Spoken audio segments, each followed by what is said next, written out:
I haven't heard an audience boo this much since Bellator was on TV. God damn, the Boo Birds are getting a workout tonight. Hi, everyone. The fights have been, well, a couple of fun ones so far, but mostly butt cheeks. They've been butt cheeks. A lot of butts, a lot of cheeks. Has not been very good. Hi, everyone. My name is Luke Thomas. It's now officially Sunday, the 15th of June, 2025. Happy Father's Day. Huh? Happy Father's Day to everybody out there. Happy Father's Day to all the dads out there thugging it out, doing their best. This is my UFC Atlanta watch along and then post-fight show. I will be honest with you. These fights have been not that great. Again, the Wellmaker KO was pretty impressive. So was the Ochoa win. That was nice. There's been a couple of decent ones, don't get me wrong, but there's been a lot of ass on this card. This Shabazian Petroski fight, there's one more round, has been fine. And the Barcelos and Garbrandt fight, I would say, is actually good. But this one's not like a barn burn. They've been kind of butt cheeks. They've been kind of butt cheeks this whole way through. Here's how this is going to go. We're going to watch the rest of this fight. Oh, you know what? Hang on. Let's fast forward that if we can. Where are we at? 4-4. We're going to stop it. What are we doing? Call on time? Let's see. Let's call time here. All right. Let's call time. See how this goes. Clash of heads. Weird endings. Some weird endings. Let's see the. I mean, it's fairly minor with the head clash here. Yeah.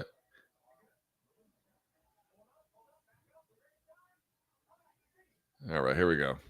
This is round 3 of Shabazian and Petroski. This fight has been okay. It's been okay. Anyway, I hope you're doing great out there. Hope everyone had enjoyed their Saturday. That's a nice right hand from Shabazian. Nice.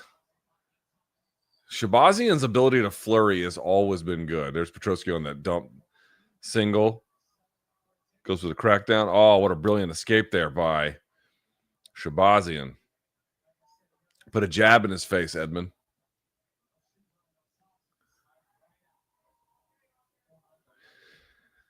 So here's what we'll do. We'll watch the rest of this contest. We'll watch this main event against my better judgment. Excuse me, co-main event. What am I saying? This co-main event. And then we'll watch this main event.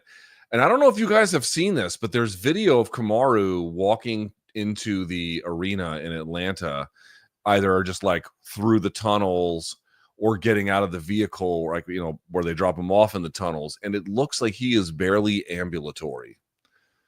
So, so I don't know what to expect about that. I don't know what the story is there. But in any case, went to a kids' party today. It was very nice. They were very fun and very nice family. Tuki had a blast. There was no traffic because we went like on the upper side of Northwest DC, so we got to skip all the madness downtown and everything. It was good. Here comes the Boo Birds again. I'm telling you. Booing is the thing that defined the last chapter of Bellator. The last chapter of Bellator, it's like every fucking show ended, with the exception of like if Patchy Mix was fighting in the tournament, with booing. I'd never heard a promotion with that much of a budget and that much of an audience, although its audience had obviously dwindled. But, you know, it still was airing on Showtime. It still was airing on, you know, whatever, CBS to a degree. Just absolutely get packed in by its own fans, consistently booing it out of the fucking building.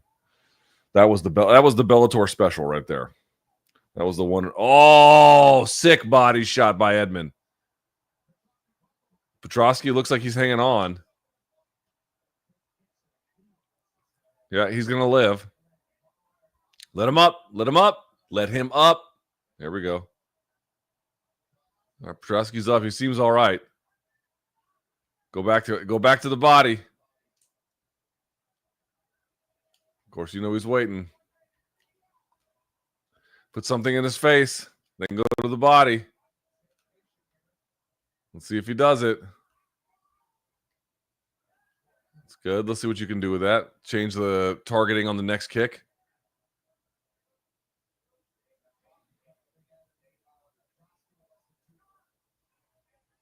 Oh my God, Edmund.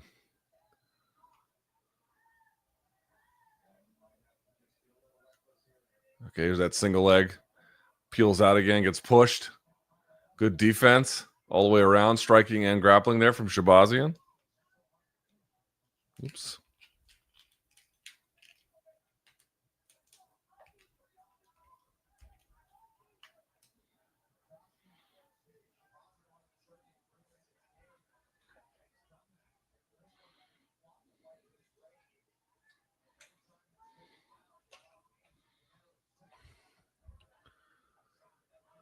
So Shabazian's going to win a wide decision here, it looks like. Or mostly wide, I should say.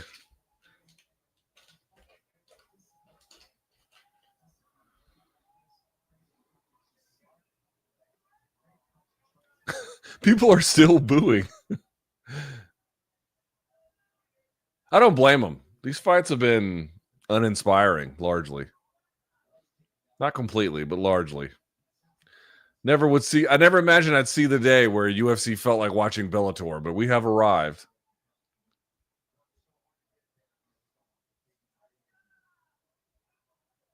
Man, if I'm Shabazian, I got hand speed like that. I'm using it. Cutting angles.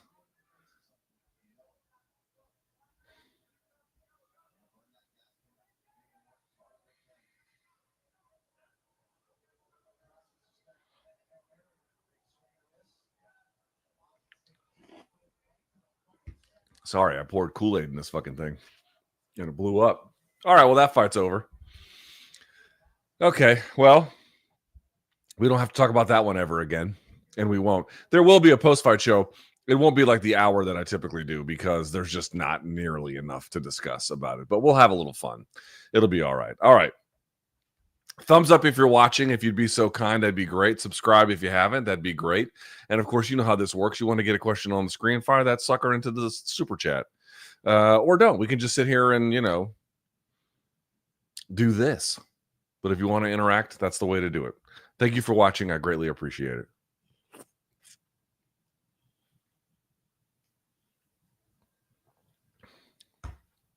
My lips are going to turn red through the course of this broadcast from this fucking Kool-Aid. Yeah, happy Father's Day, huh? Now, Jesus Christ, it's going to turn like comically red. Happy Father's Day. You guys got anything special planned? My wife took me out for Father's Day because she's out of town on a work trip. So she took me out last week. It was nice. If you want a dinner recommendation in DC, it used to be up on 14th. They moved. Now it's downtown. 7 Reasons. 7 Reasons. Good restaurant.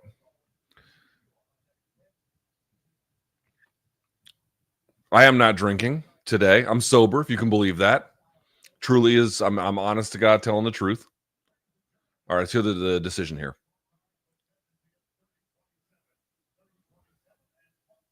$230.27 is $129.28. It's going to be Shabazian.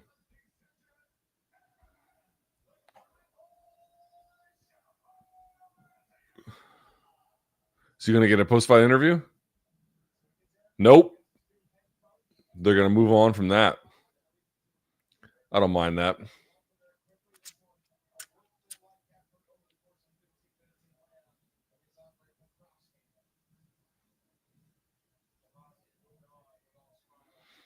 Yeah, good. Move the card along. It's late.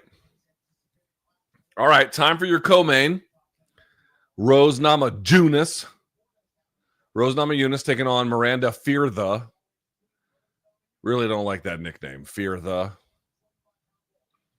Doesn't quite ring off the, just roll off the tongue quite like axe murderer. You know what I'm saying?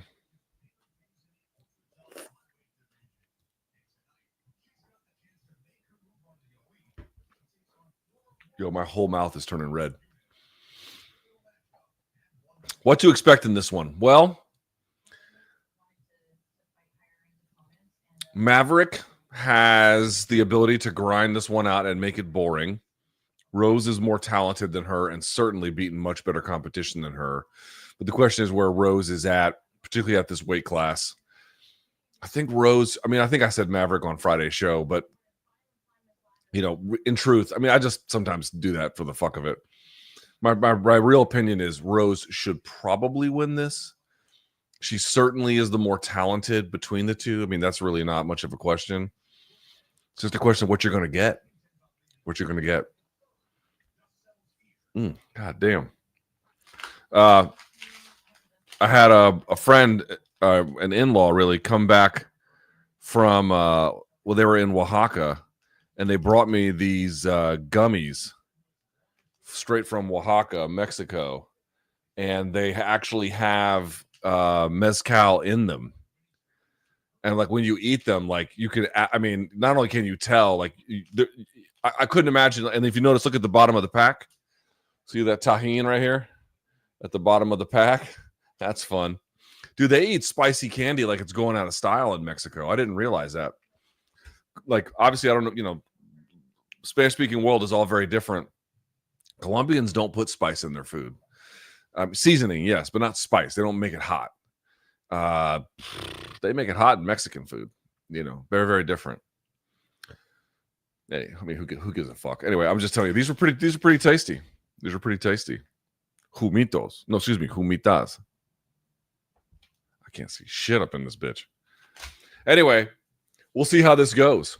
And then I'm wondering if Buckley is going to cripple Kamaru in the co-main event. Sorry, in the main event. I'm wondering if that's going to happen. Probably, right? Kamaru looked terrible walking around. Some people were like, it's just swag. It could be. It could be he was kind of walking with a pimp walk. You know what I mean? It could have been. But it also, I mean, I'll say this much. It wasn't reassuring. Like if you went into that one having, and I don't gamble. Like I realize it's part of the sport. I'm cool with it, but that's not for me personally.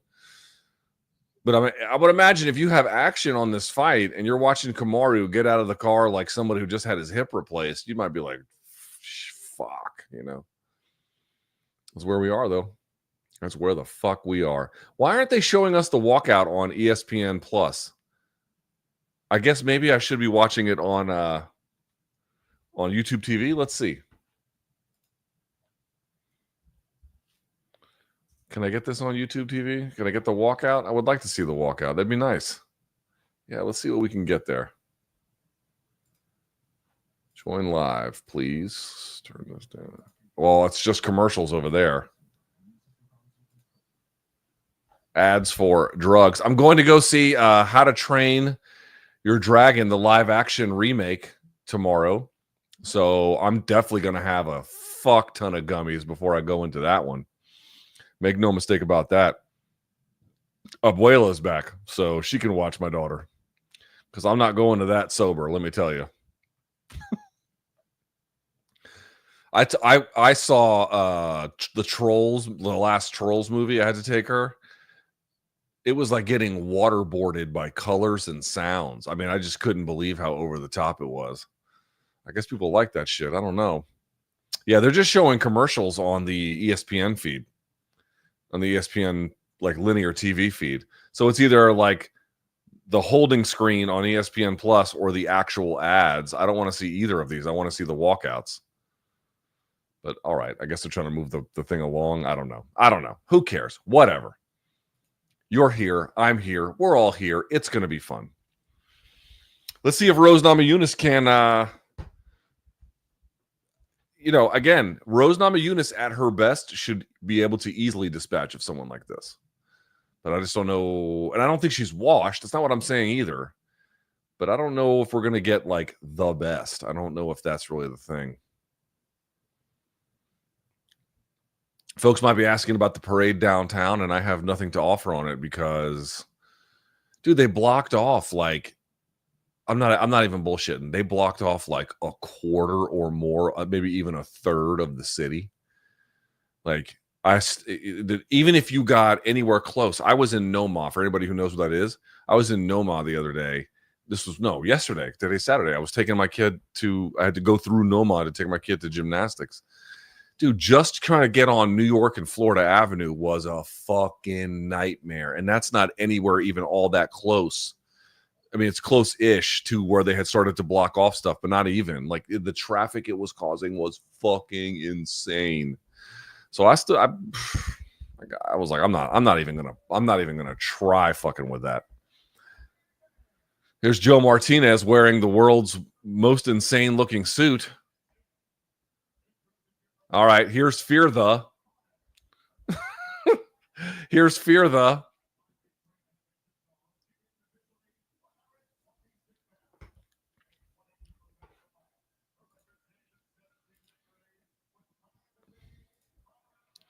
Thoughts on the vicious back and forth between Israel and Iran? We got to save that for another night, brother. I can't be doing that tonight. I do not think Iran will be an easy country to fight for anyone. No, although, if it's U.S. might versus Iranian might, it's really not much of a question. All right, Ryle says, I have Rose and Buckley left in a parlay. Do you think I come away a profitable man tonight? You should, but I don't gamble. 6-fight main card starting at 10 p.m. is some PFL shit. No, you know what it is? Literally every single card in the UFC on Fox era. Every single card in the UFC on Fox era, without fail, start time. I mean, unless it was like in the middle of like Abu Dhabi or something. But, if it was on any other place, even in Brazil and shit, 10 p.m. 10 p.m. start time every single time. So one of the things that was supposed to be great about going to the ESPN deal was that they would be able to just change the start time. So why they're starting it at 10, it must be some ESPN call. Fucking backbreaker, bro. All right, here we go. Round one. Let's do it.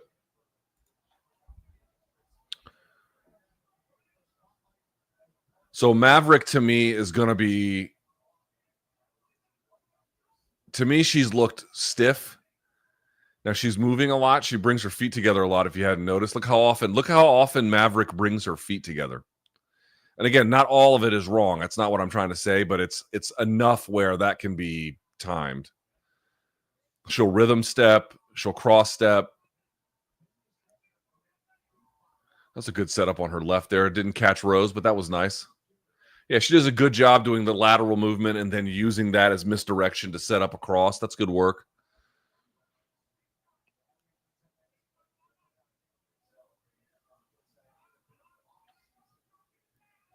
Damn, are they going to sit here and strike from 5 feet away from each other?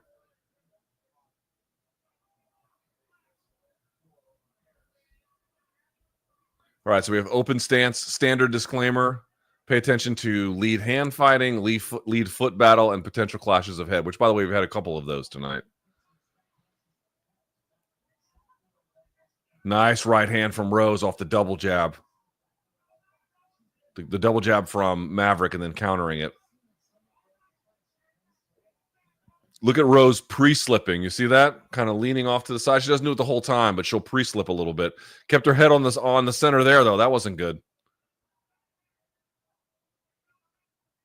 I don't know what the wine from Snoop Dogg tastes like, but it's called 19 Crimes. Look on the octagon.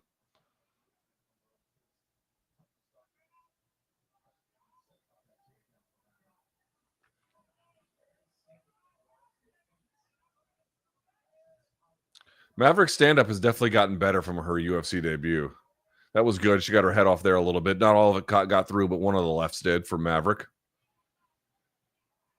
She definitely looks a lot smoother and a lot more comfortable. Oh, brilliantly timed. Waiting for that kick. She didn't evade. She was on one foot. Rose hit her with the two punch, but really the right hand.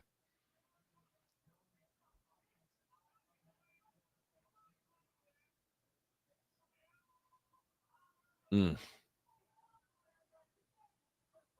Oh, great one. Good double left there from Maverick. Looked like it just off balance, Namajunas, but it scored. That was nice. That left hook for Maverick off the stance switch looks pretty good. That's how Wellmaker scored that KO tonight.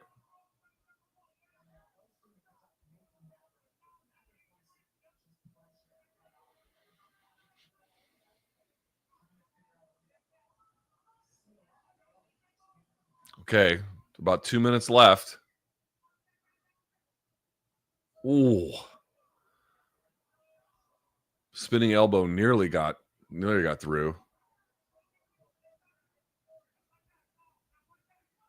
You know what? Maverick definitely looks better than I remember. I remember her being a little bit more robotic and stiff. This is a much more fluid and making fairly effective use of the stance switch as well.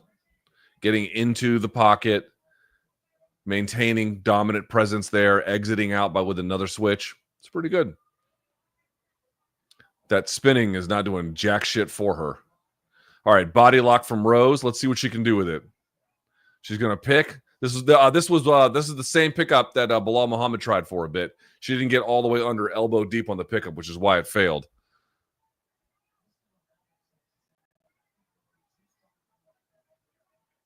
In the corner of Miranda Maverick is Elliot Marshall, very good coach, particularly with jiu-jitsu.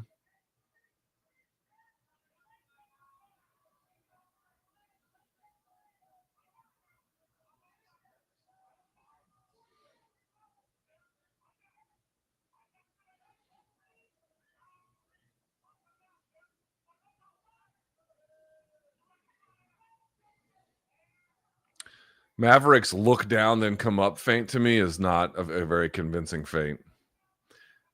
Like that one.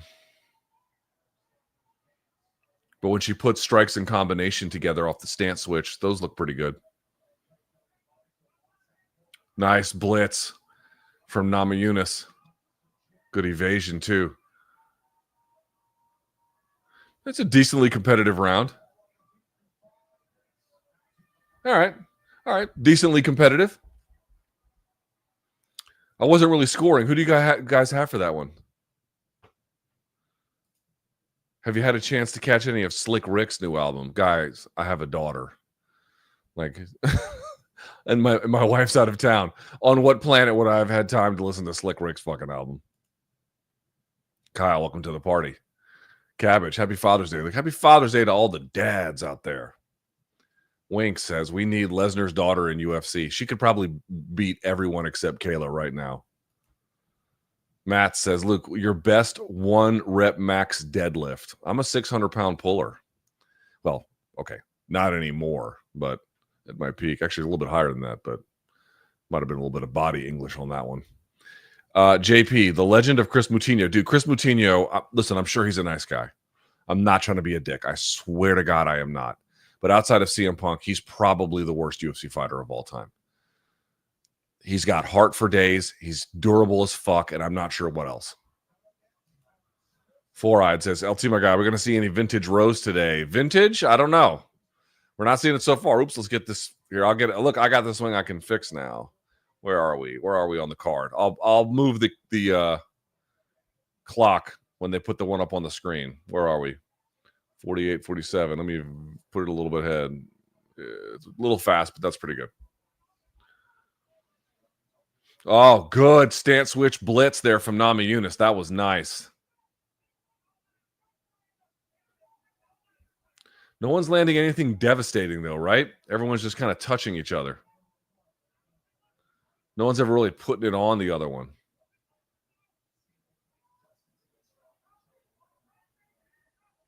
You could see Namajunas took that outside angle to try and chase Maverick into the power side. Didn't really work.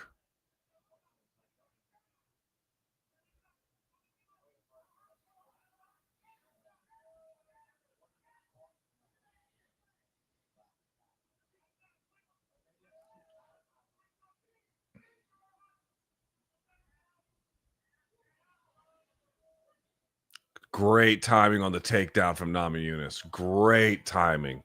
Perfectly fucking timed. That is fantastic. Let's see what she can do with it. Maverick, a decent grappler off of her back. Let's see what she can do with it. Now, remember, I've said it a million times. 2 knees on the ground, chest to chest is nothing. There is no offense from there. Nothing meaningful. You have to have something. 1 foot up, a little bit of separation from chest to chest. You have to have something to do that. If you just have 2 knees on the ground and chest to chest, you have nothing. All right, so you can see she's trying to catch an inside tie on the left-hand side. Maverick is potentially for a triangle or omoplata or something. Let's see.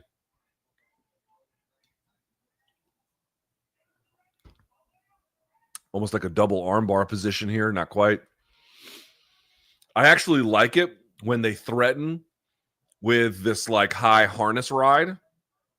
Right? What do I mean by that? Is like when they try to trap one arm and one head, the head, one arm and the head, right? But they don't necessarily fully lock it up. It just they kind of clamp on top and then they weigh down on the shoulders. You can move people around. So now, as you can see, Rose is off of her base and she's driving into the guard, which actually I think is the correct thing to do. And now you can see she tried to press down on the left-hand side, couldn't get it. She's gonna collect the wrist, push in with the top of her head. You can see here, right? Maverick rolls to the other side. She's gonna try and come to her base. Rose catches it. Look at the right leg of Rose. She caught it. So this is going to stall the delay. You can see that's exactly what Maverick was trying to release, trying to pump out of it to get the leg out, which she couldn't quite do it. This is where the wall is very, very helpful because it can prevent that coming around the back like this. That's good work too. That's very good work from Maverick to pull her off like this. But you have to step around and turn. Oh, great job by Namajunas snatching her off of her base, and she might come up here into mount. Let's see. Look at the leg ride. She just let it go. Namajunas had the leg ride there on the bottom leg, which can be basically the power leg. Now, what you see here, there is no chest to back symmetry between the two. So Namajunas is going to have to come up on top, just like that. She's a little high. She rolls through and takes her off her base again. Great work. BJ Penn was the master at this, and one hand is caught, it looks like. Yeah, Maverick's arm is caught. Let's see if she can wrestle it free. Yes, she can. There we go. There's the choke. Let's see how it goes. She catches the top arm. That should be enough to stall it. That should be enough to stall it. What? I don't know. It's over the chin, which if you're good enough, can absolutely cause you problems. Great work. Great work by Maverick. Now it's her turn. She snatches the back, but she's about to lose it. She has to come up on top. The only thing saving Maverick is the elbow, the right elbow of Namajunas. That's the only thing saving her, and she might just turn it into a head and arm triangle. Watch, you have to see Maverick get her elbow closer to the mat. The elbow's a little high. See the choking elbow on Maverick? It needs to be further to the mat, but now it's getting better. Now it's tight. Now it's still a little high. Now it's much closer to the mat. Oh, wow. Great job by Namajunas.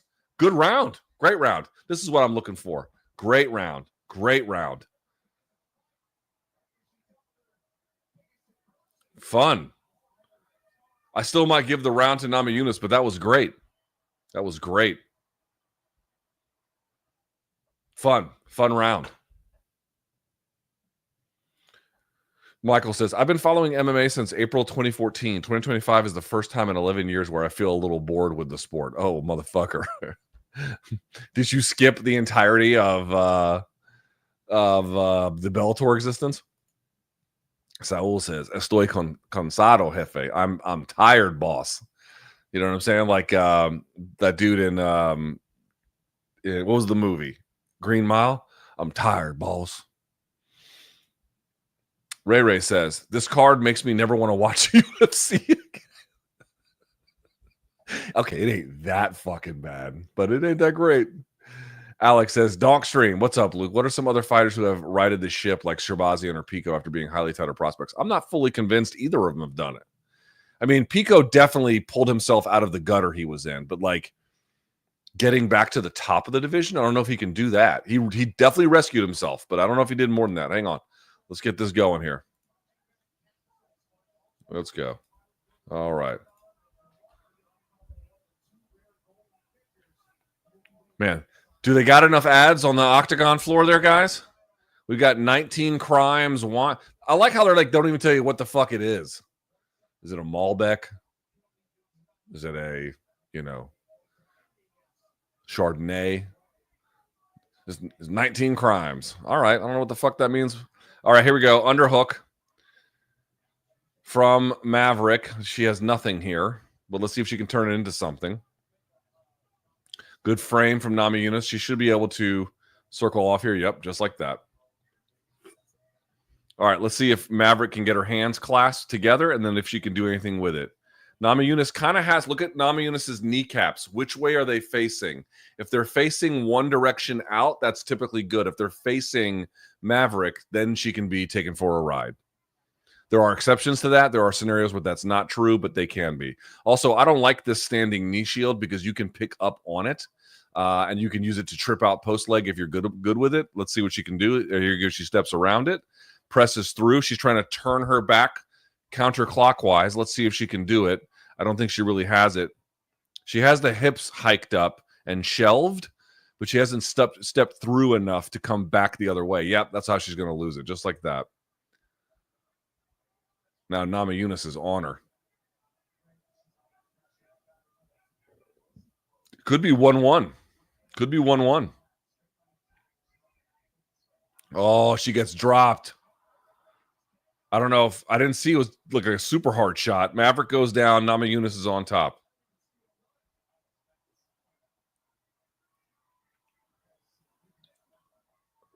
There's the replay. Like a jab. Little jab, like hook.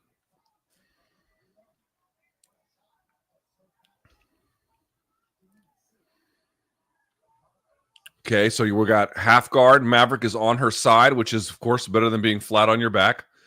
She has a knee shield underneath. This is a relatively safe position. There is a quarter Nelson.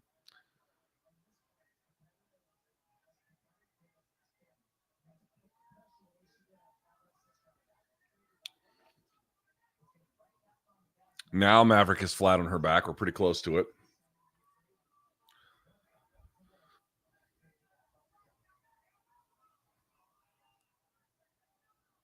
This fight is slipping away from Maverick. Got to get some offense going underneath.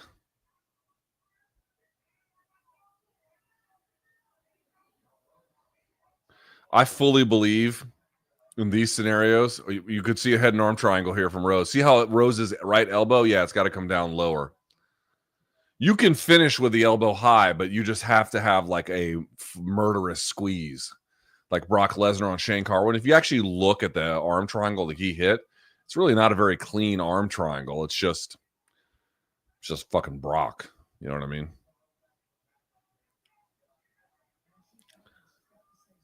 I'm a big believer in scoop gripping and funk rolling and just nice. Oh, I think she hit the knee lever.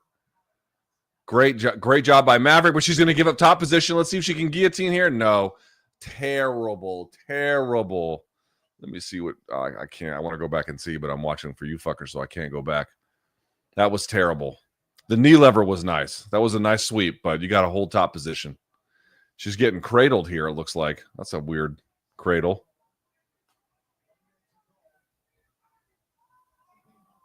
Okay, she's trying to roll to her base. Namajunas is not letting her. So she rolls into Namajunas. She has the underhook, but she's kind of getting beat to position here. Full guard. I just don't believe in fighting here for sustained periods, especially if your opponent is both knees down, chest to chest down. It creates other forms of entanglement, or I should say it limits other forms of entanglement, and you can't really get a lot going. I just don't believe it. I mean, you can do it for a little bit. And if you're Charles Oliveira, I would let it slide a little bit, right? But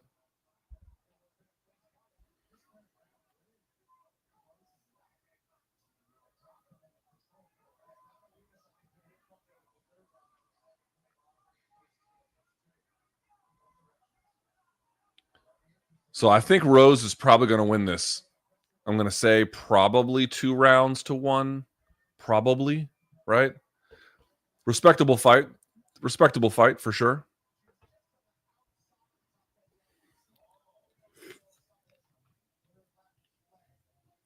Oh, let's see. She injured herself? Something.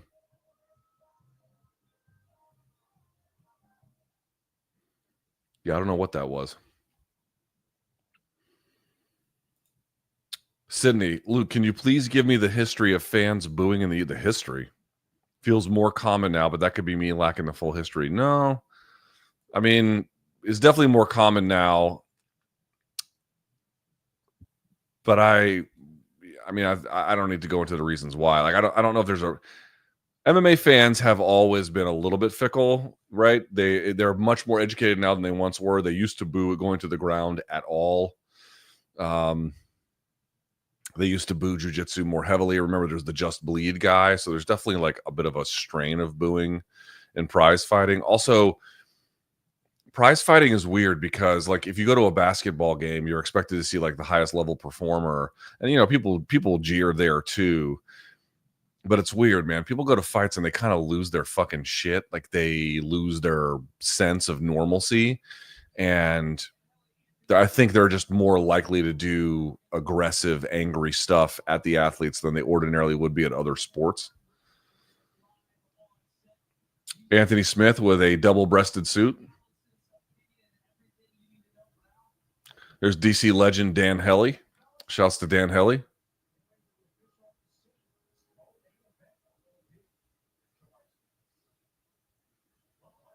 All right, here's the decision.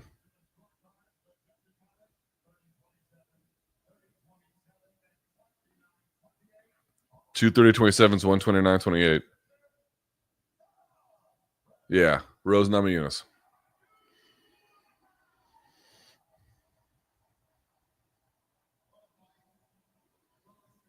So Rose gets a post-fight interview.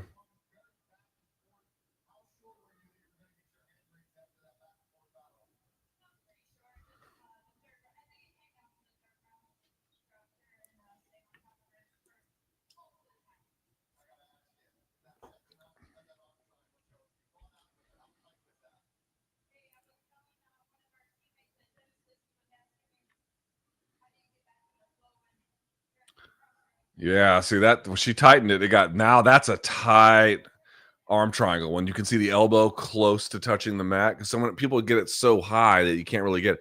It's when you get flat to the ground, flat, right, palm down, and you can fucking bah.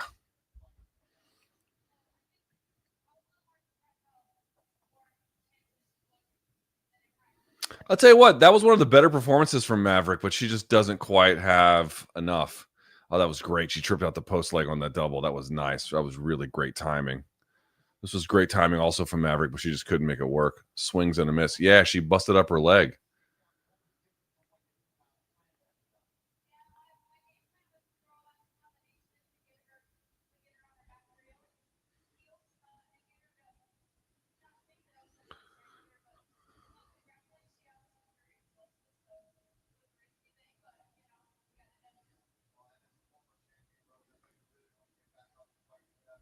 Paul Felder doing the post-fight interviews.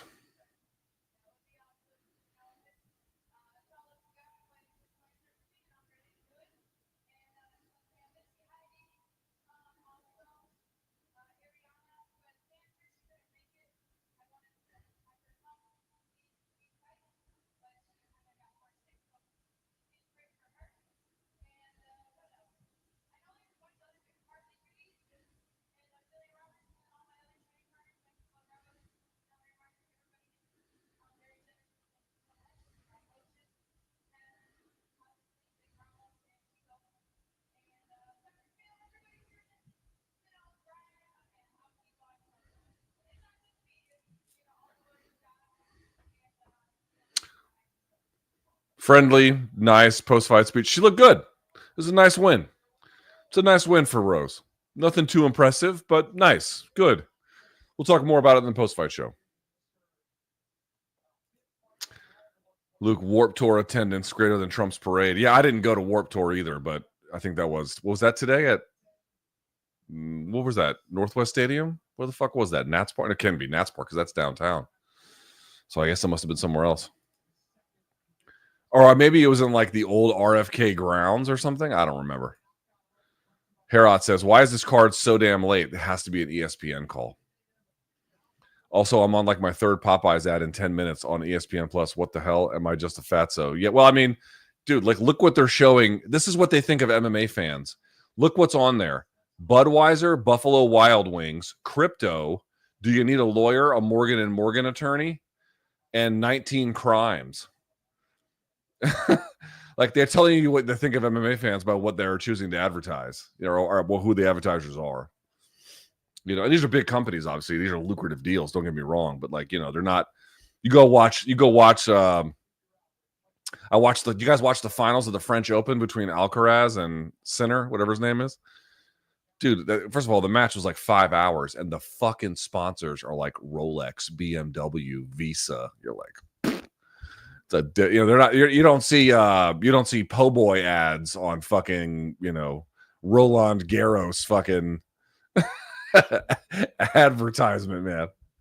All right, here's Kamaru. I've had a theory for a while that Kamaru was done physically. I mean, he's still competing. Here he is tonight. Like, we're going to see him. And obviously, I want to be clear. It sounds like I'm beating him up, and I'm really not trying to. One of the best welterweights. People might say you can make a case he's the best welterweight of all time. I don't think that's true, but he's at worst, 3. And I think the best case is that he's number 2. I think he's a clear number 2. But he looks done. And I've seen people being like, oh, how's he going to match up against this guy and that guy and this guy and that guy? And I'm like, he's not. He's not. Now, he could come in here and bully Buckley. Like, Buckley to me seems very, very good at beating up all the unks of the world, of which I think this is likely what's going to happen next. But my hunch has been that the people who are like putting Usman in these conversations were doing it based off of like nostalgia or not taking inventory of like what's actually happening in the division. This is an important fight for the division. I actually think it's better for the division if Buckley wins. It's not good if guys, after having seen what happened at lightweight where they just didn't get enough turnover, and they might now. They're starting to age out now. Dustin's going to be gone. Justin doesn't have much time left. Habib is gone. Chandler doesn't have much time left. Eddie's already gone. There's going to be some significant turnover.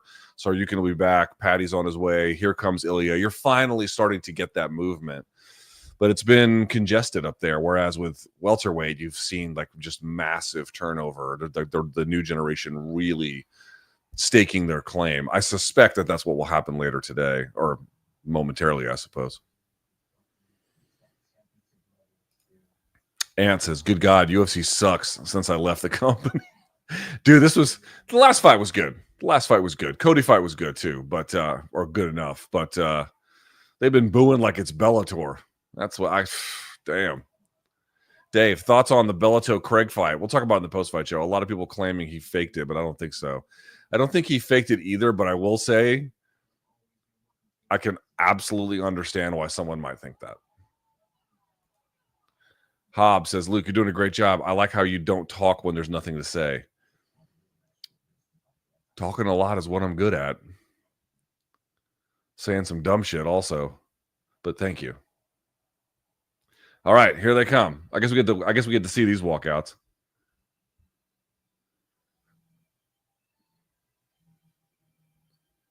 Here comes, I believe, Joaquin Buckley.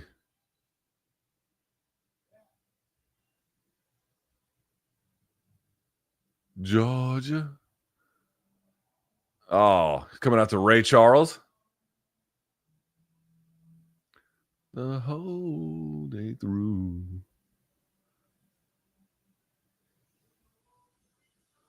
Ray Charles is the man. Georgia on my mind.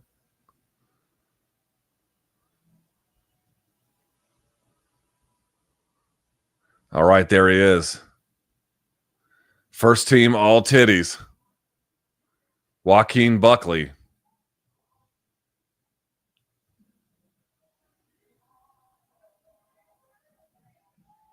Fucking, he is jazzed up.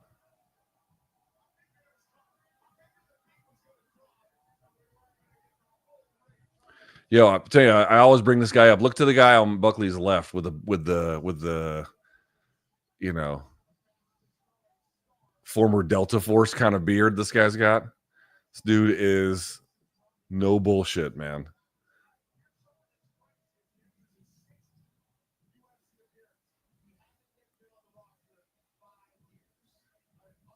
Jesus, his 16th UFC fight, and he hasn't been on the roster in not even 5 years.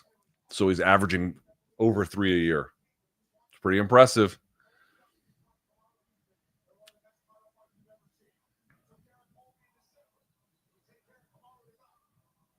I can't hear what his walkout song is. Anybody know?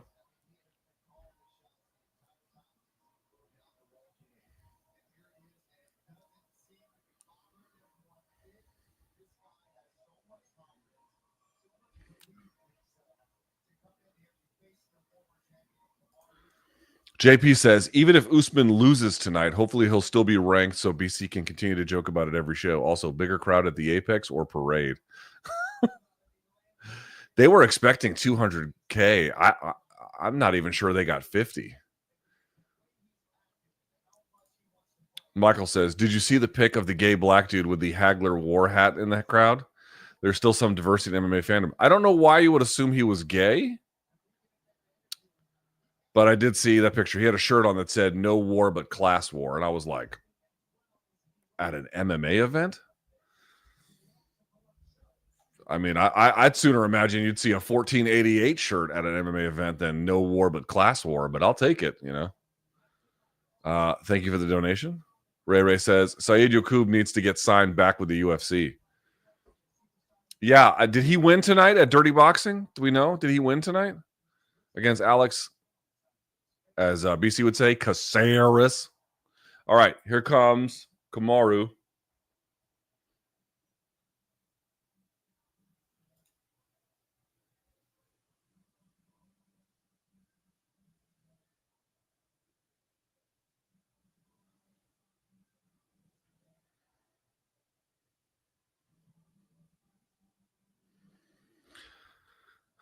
The last time I was in that building, the Nationwide Arena, it was for a basketball game. And the UFC, I don't know if they still do, but what they used to do on Fight Week was they would buy like a box and then let journalists come and hang out at the box, like not like the owner's box, but like a suite. They would buy a suite or they would rent a suite.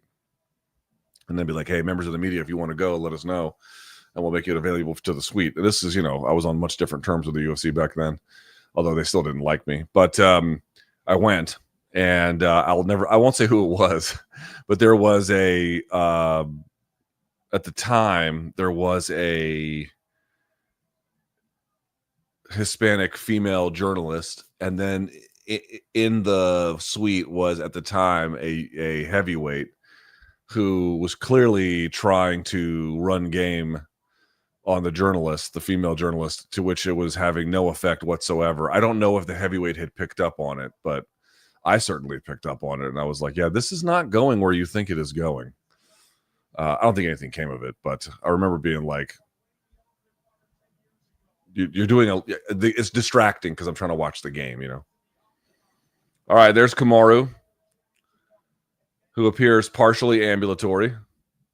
There's Francis Ngannou. France is still allowed in the building. That's good to see. I've been told, I don't know if this is true. I've heard that Randy Couture is not even like allowed in the building at UFC events. I'm not sure if that's true anymore, but I definitely heard that.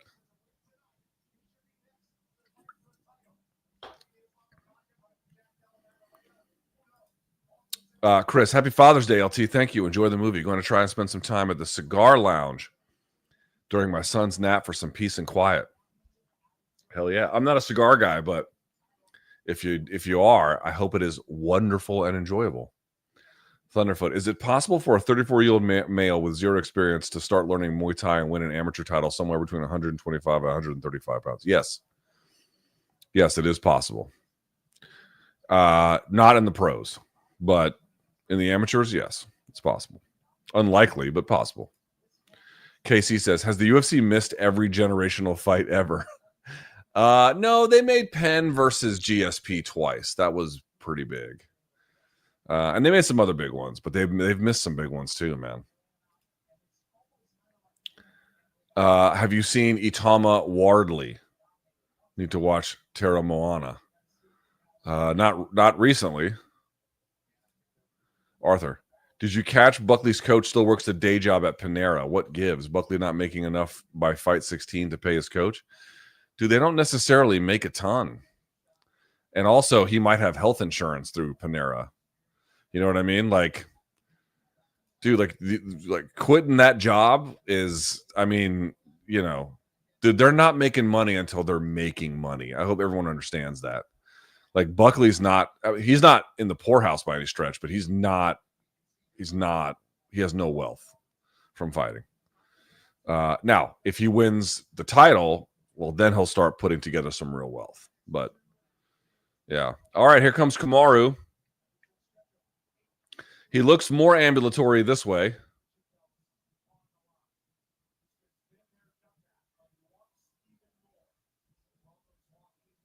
Now, it's kind of funny. On Friday's MK, I was kind of like, Buckley's going to outwork him. And I don't necessarily think that Buckley's going to outwork him in a sense that, like, Kamaru is going to have an insane work rate and Buckley's is going to be, like, extra insane. But rather, I feel like Kamaru has been more accepting of the terms of his opponent's offense more recently.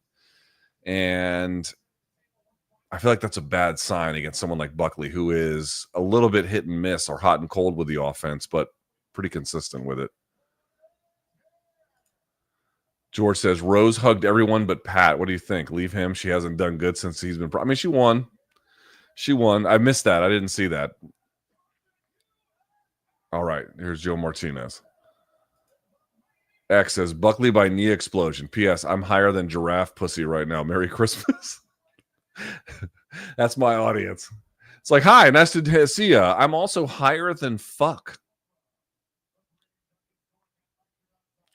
All right, who are the judges? Mike Bell, Derek Clearly, and Sal D'Amato. Fucking hell. All right, well, it's going to be one of them. Here's Mike Beltran, who has tucked his goatee into his shirt. In the corner of Jorge, standing behind him is... Jorge, excuse me.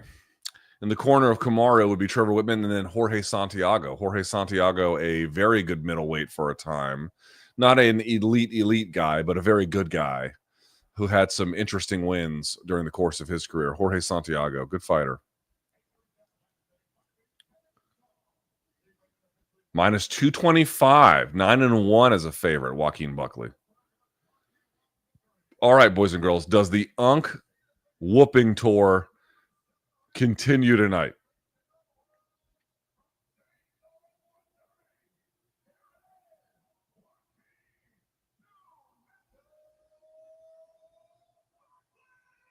All right, there's Buckley. Not a sold-out crowd. Pretty well attended, but definitely not a sellout. There's Kamaru making a weird face. I don't know why he's making it. Third time closing as a dog in 19 UFC fights. He's 1-1 so far as a dog.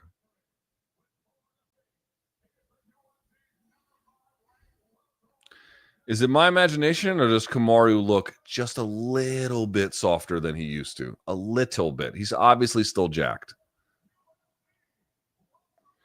Just not quite what it once was. Buckley's ready to meet him. That was sick. That was nice. That was like when Kane met JDS in the middle, and then Kane proceeded to whoop his fucking ass. Here we go.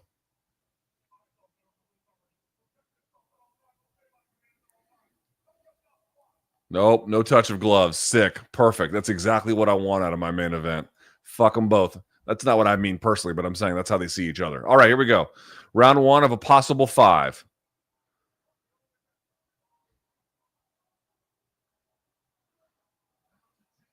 All right, let's see if it's the Unk games or not. Here we go. Round 1.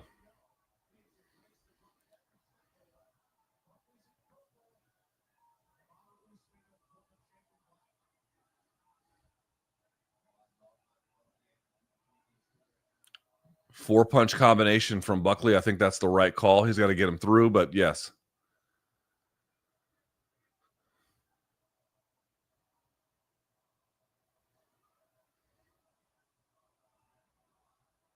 High outside elbows from Buckley. I don't love. Good timing on the takedown by Usman. Let's see if he can get it, and he does. Great timing. Great timing. Now, let's see what he can do with it. The way in which Edwards beat Usman was by fighting his grips and not letting him have his grips in the way that he had preferred. This is smart from Usman to carry him off, and that flattens him out, and then you're going to see he's going to try and get back to the fence. Let's see what he can do with it. Perfect timing from Usman. Absolutely perfect.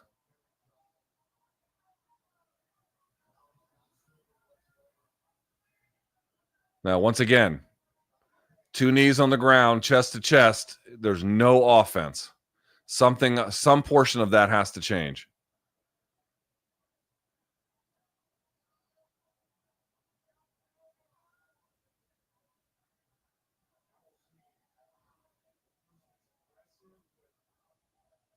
Okay, so you can.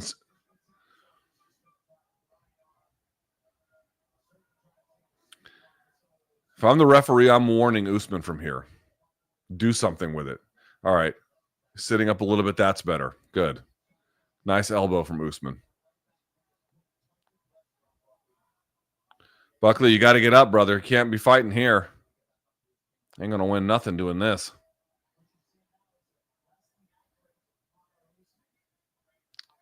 Usman's tough.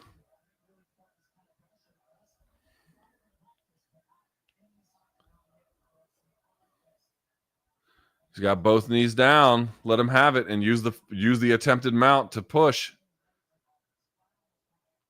Okay, so now Usman is on the other side. He's on the left leg, not the right leg. Usman trying to build head height to prevent Buckley. Buckley trying to roll through. Yep, so that was the key. He got him to switch legs on the ride for half guard and use that to then create space. And amazingly, Usman doesn't give him head height here. Now he does. Good elbow from Usman. Nothing significant in terms of ground and pound, but this is just good pressure.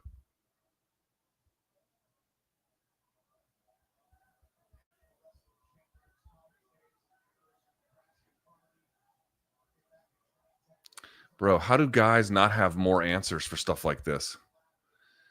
Scoop and force a scramble.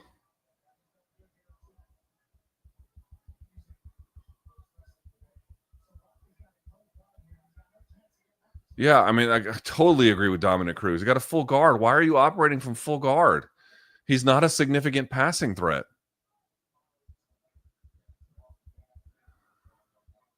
And if your legs are locked, how are you going to – you have to open them and plant them to move.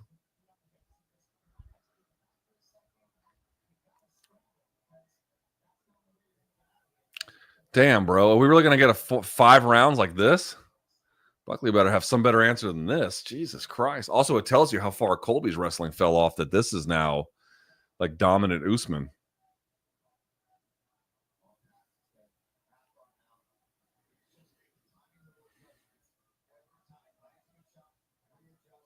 Someone's bleeding. Looks like Buckley is bleeding.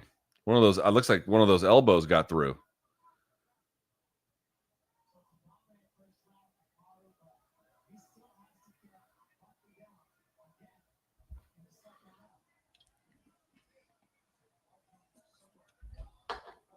Buckley spending an enormous amount of energy sitting here.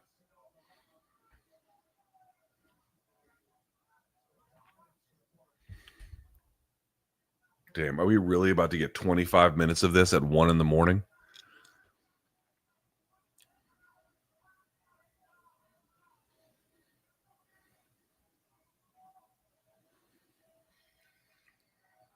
Man, I just don't like what I'm seeing from Buckley. Like very little scramble ability.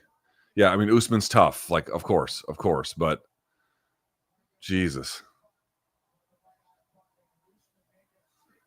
All right, easy 10-9 to score for Kamaru. I mean, that wasn't anything.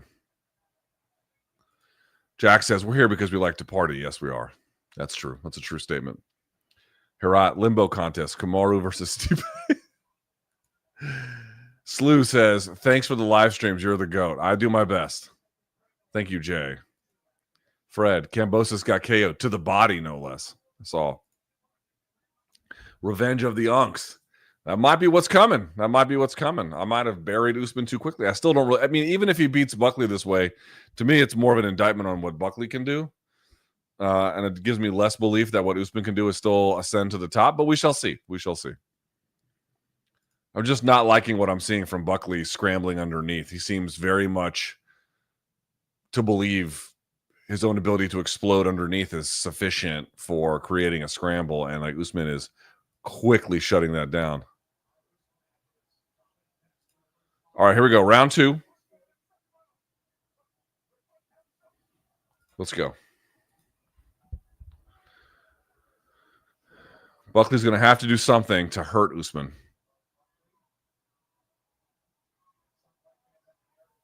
Good 1-2 gets through. A bit of a headbutt there from Buckley. Buckley looks like a little nervous to me, right? He's just fighting with this kind of recklessness. Not recklessness, but like too eager.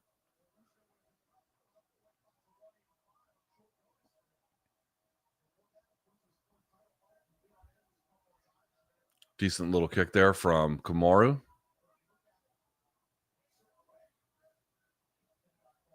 Oh, great uppercut and good down blocking from Buckley. That was nice. Better get off the fence. Good.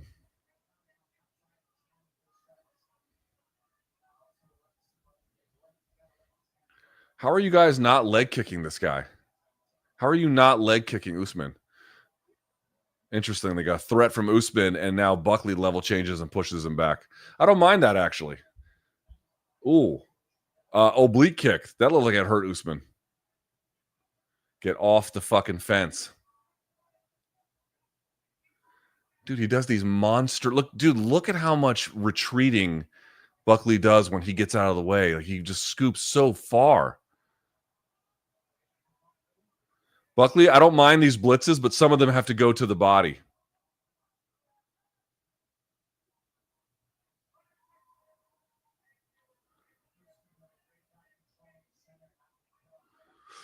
Good right hook to the body from Usman. Usman fighting in a more conventional way. Dude, Buckley's takedown defense is not inspiring. Man.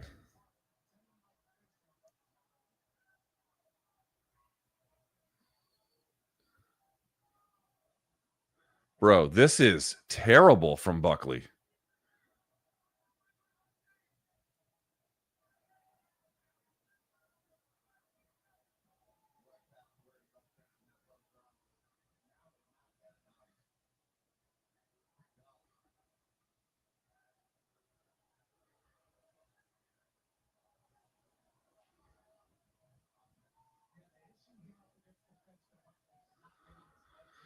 Okay, Buckley frames and tries to get his back there, but dude, you can't just like frame and get your back there and then stall. Not stall, but wait.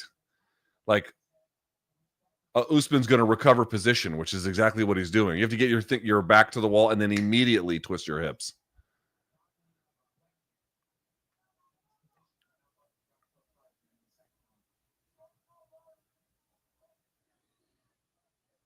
If I thought Buckley was going to be able to be taken down and kept down this easily, I obviously would not have gone so far as to like pick him with ease, but Jesus.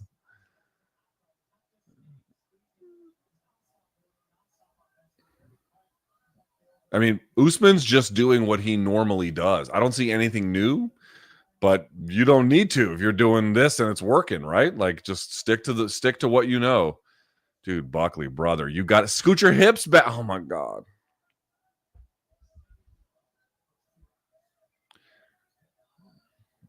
Bro, did you not know this was going to happen?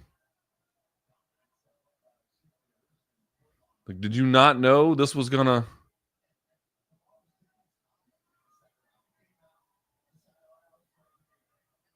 Dude, the takedown is way too easy for him, and the ability to keep him down is like shockingly easy.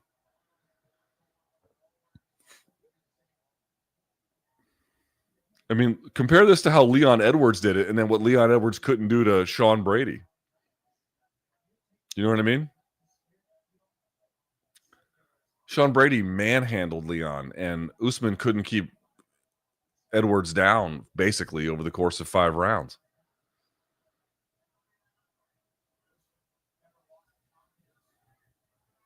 Bro, look at how terrible this position is for Buckley.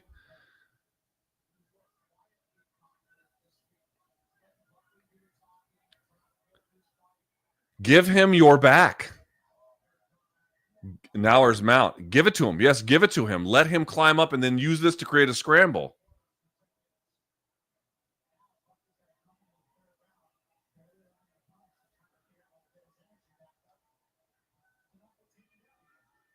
Man. Whoa, what the hell? I guess Buckley wanted to get up and prove like I'm okay, and then he kind of shoved Usman off in the process. He's down 2 rounds to nothing. I mean, let's be very clear about that.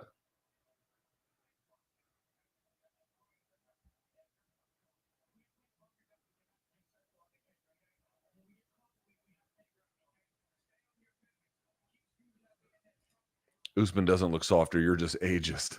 I mean, even if he did, it hardly matters at this point. He's up 2.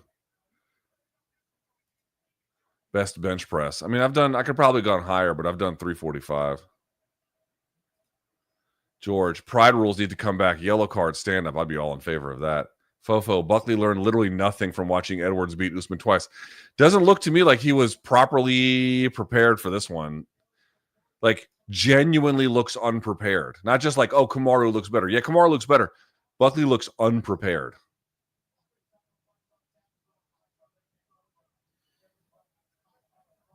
All right, round 3. Let's see if Buckley can do anything different.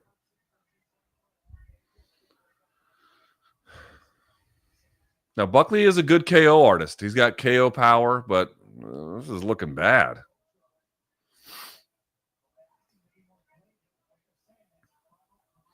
All right, I appreciate that Buckley is trying to flurry out. There's the leg kicks. Exactly. Where the fuck were those? Tear up this dude's knees. I mean, I don't wish any, like, lifelong harm for Kamaru, but it's a fist fight. Dude, oh my God, this guy's coming in chasing like this.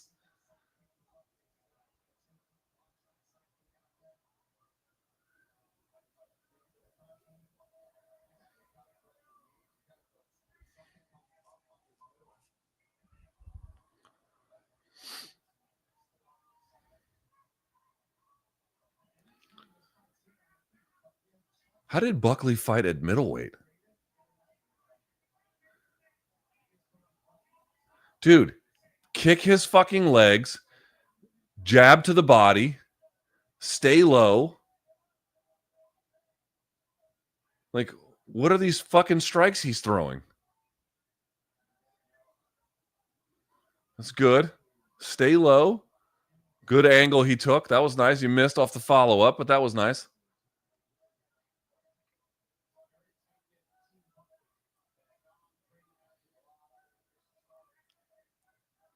He's backed up all the way to the fence. Why the fuck would you do that? Okay, good. I like these combos. That's nice.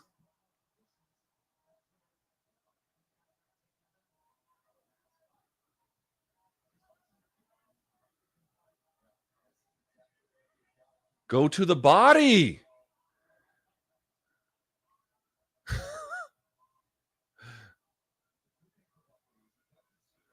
You can go to the head after.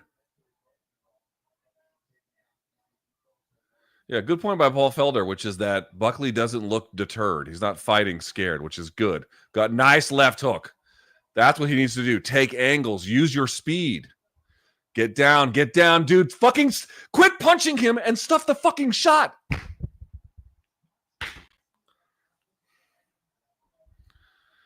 What are you doing? What are you doing? What are you doing? Oh my God, dude. He's sitting here punching his way while Kamaru is running him down off the dude. You can't win. This is my point. Everyone's going to say, oh, Kamaru still looked good tonight. Listen, Kamaru definitely looked better than our worst fears. That's true. For sure, that's true. But Kamaru looked to me like standard Kamaru. Now, that standard Kamaru is pretty good. Really good. But it just looked standard to me. I didn't see anything new. I didn't see anything special. I didn't see any wrinkles in time. Just, that's Kamaru. But Buckley trying to punch his way through a takedown defensive effort, knowing that once it gets down, you have no ability to get, dude, that is like, Such bad decision making. And I know he's hyped for it. I appreciate his hypeness. There's still 2 rounds after this one, but that was a cataclysmic fucking error. You can't beat guys like this doing that. You can't beat guys like this doing that. You just can't. It doesn't work. It doesn't work. Buckley, what the fuck, bro? You see what I mean? Everyone's going to be like, oh, Kamaru looked amazing. Kamaru definitely looks good. I'm not going to say he looks bad in any stretch. He looks good. Buckley is making insanely questionable decisions. Wink says, do you think Rubelas to Spain will be the champ one day? What about Waldo Acosta? Probably neither. You were all wrong about Usman. Honestly, I was more wrong about Buckley. I was more wrong about Buckley than Usman. Buckley's main coach is his brother. Might have to join a real gym. Oh my God, dude. This is guys, do you think Sean Brady would do this? We know what Edwards would do. Do you think Bilal would do this? Like, people being like, oh, you're wrong about Usman. Clearly, to a degree. I mean, clearly to a degree. Clearly. But my presumption was that Buckley would have takedown defense on the order of like what we're talking about was not maybe quite at the same level, but pretty good relative to them. To me, it's I overestimated Buckley much more than I underestimated Usman. I still have total this to me, like here, oh, he's going to go and beat Bilal after this. Like, I wouldn't change my pick. I'd still pick Bilal. But to me, I'm having to like reconsider things about Buckley. The round 2 Usman rugby tackle was pretty sweet. His timing was good. Fair to call first round 10-8 for Usman. It seems a little generous to me. A little generous. What's your thought on the Pat Rose relationship? We'll come back. Borderline red flag. Nobody cares in MMA. All right, here we go. All right. Let's see if Buckley can rescue himself. Kamaru's face clean.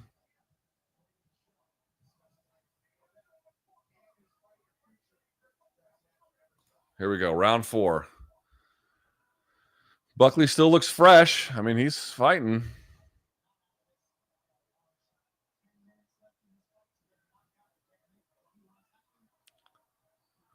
Is Buckley going to the body at all?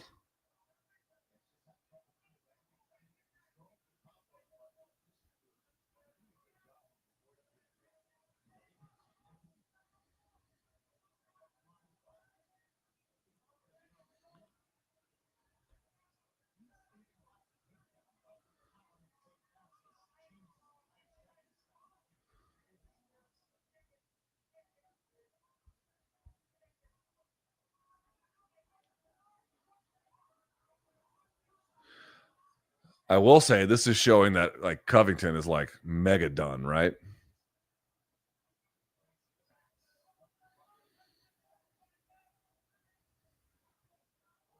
These are good combos from Buckley, but it's all head hunting.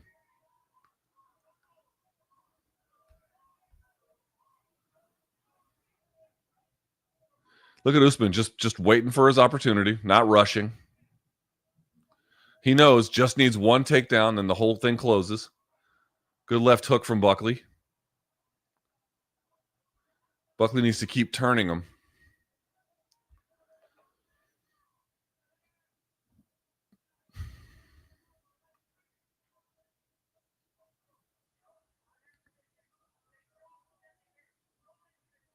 Oh, nice uppercut from Buckley. Oh, good right hook from Usman.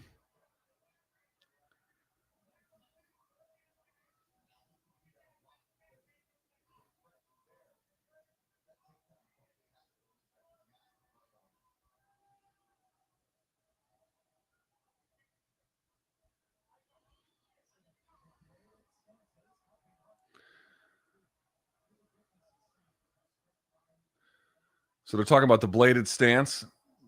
Good right hook, I think, from Buckley off the clinch break.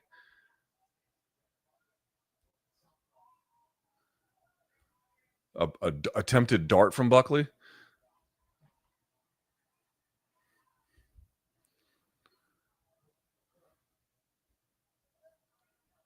Nice right hand from Usman. Good left hook from Buckley a little bit. Got to get off the. Oh my God, dude.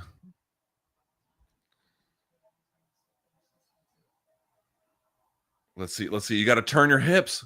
That's better. Okay, that's better. So he can't get his hands together this way. Usman's just going to hold and stall. This is where you have to get a hand on the grip, and Usman comes right in between. Dude.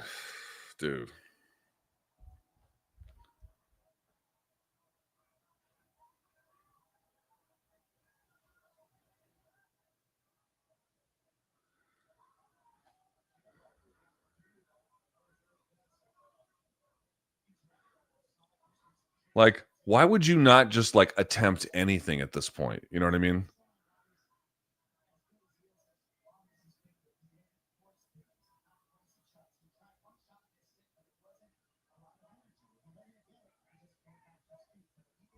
I mean, yeah. I mean, listen, Kamaru definitely looks better than I said he was going to. I mean, there's no denying that. I just can't believe the state of Buckley's inability to get up.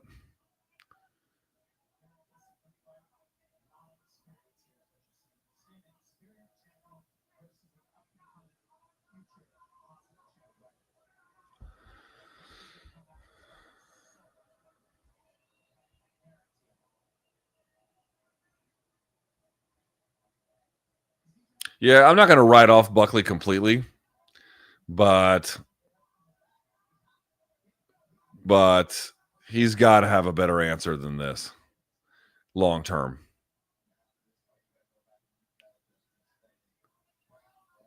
Yeah, they're telling him exactly right. They're saying he's got to go back and like the takedown defense has to be worked on appropriately. I mean, there's just significant difference between their abilities in this position. Look at Usman riding the leg, sitting on the hip. He could do this forever. Man. Yeah. Wow. I did not think it would be so one-sided on the ground. Credit to Usman. Jack says, remember, Buckley said that Islam is afraid of him. Well, Usman a tough matchup for Sean Brady. I mean, Usman's okay. I mean, I was so wrong about this one that I need to be very careful, but I don't think that's right. But, I guess we'll see. Jason, was it a specific event or accumulation of your reporting that got you on the UFC blacklist? It's not official that I'm on the UFC blacklist. People have said that, but I actually don't know if I am because I haven't applied in so long. I could be, I could not be. I don't know. But was it a specific event or an accumulation of reporting? Does it matter? Zenpai, Buckley late finish. Usman is cursed ever since that Edwards head kick. I don't think so. Kamaru looks prepared, and Buckley does not.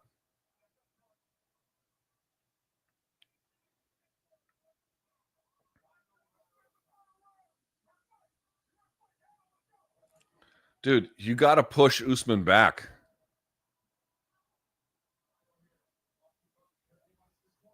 Nice. Head kick there. That's good work. Oof.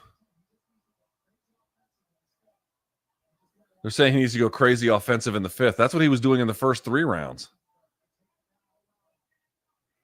Buckley kind of rallied a little bit here, but there's just, oh my God. But there's just no getting around the takedown defense issue. Like, it's so one-sided, Yes, if he can keep it here, he can win. You know what I mean? If he can keep it in this particular dimension, he can win. But short of this, he cannot. And I absolutely did not think it was going to go like that.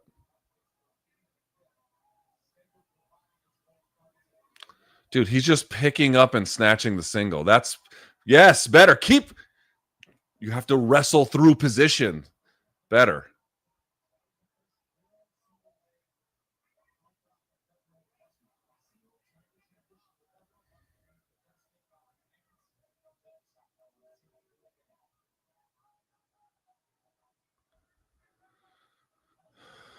Better.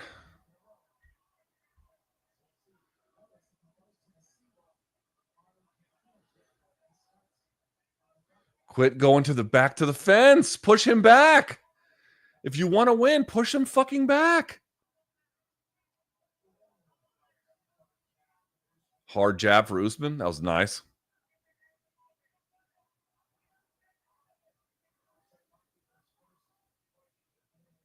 That's a good left hand there from Buckley.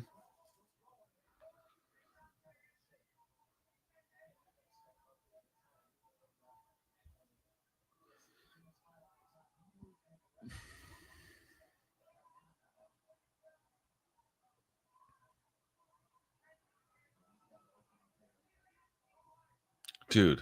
Oh my God, bro. Oh my God. Keep wrestling. Don't keep wrestling. Keep wrestling. There you go. That's how you do it. Just stay wrestle, stay wrestling. Yes. That's how you do it. You have to wrestle through position.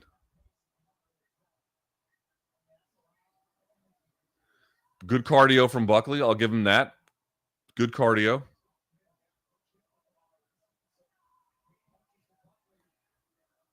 This is Buckley's best round by far. An uppercut from 8,000 miles away goes nowhere.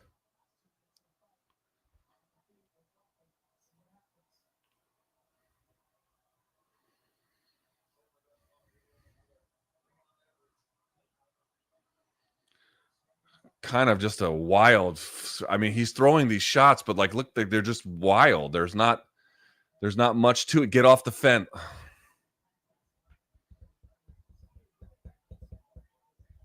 That's probably the fight, right?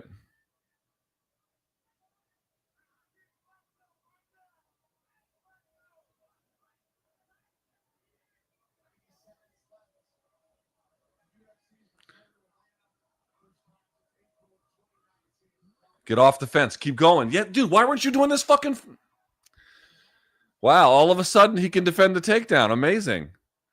These are body shots. Where the fuck was this? This is what I was... It's like in the 5th round, he's like, I know how to fight this guy. Okay, all right. Good left hand there from Buckley. Kind of dings him. Dude, you better start landing something.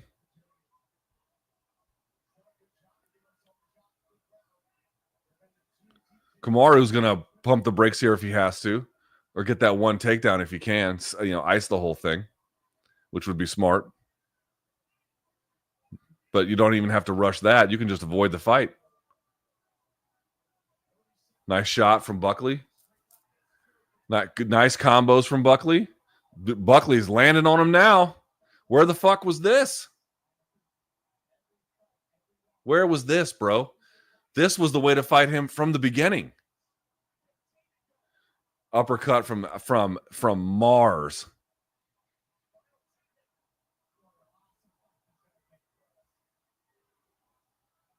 Dude, throw a punch. All right. Wow.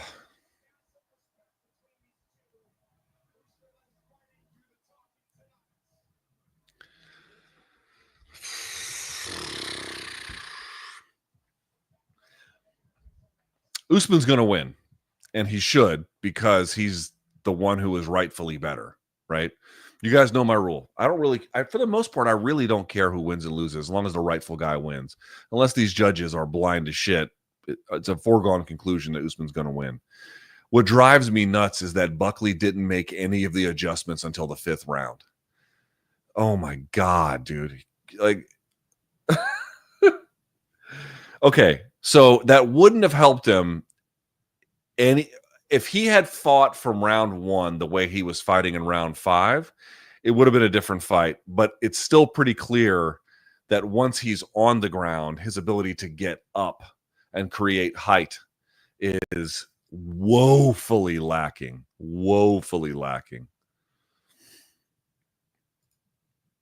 His brother is his head coach, and it shows. I don't know if he's the culprit or not, but it did not look like he was prepared for that particular dimension to me. Tori, exciting. Exiting those engages could be dangerous for Usman. Might be Buckley's only shot at a home run. Yeah, I mean, too late now anyway. Mac, Buckley, what was the game plan? I don't see it. I don't get it either. Except what he did in the fifth. Pressure him backwards, wrestle through positions, circle off to the fence rather than when you down block, circle off to the fence, force separation, right? Rather than I'm going to punch my way to get out of the single leg. Oh my God. Oh my God. All right. Let's hear what the scores are.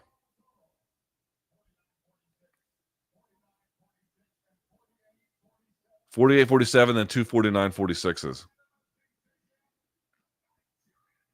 Kamaru Usman. He was the rightful winner.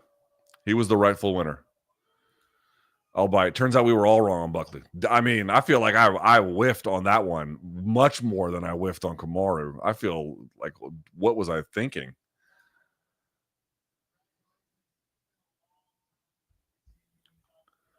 Wow. Emotional for Kamaru. Let's see what he has to say. He looked good. He's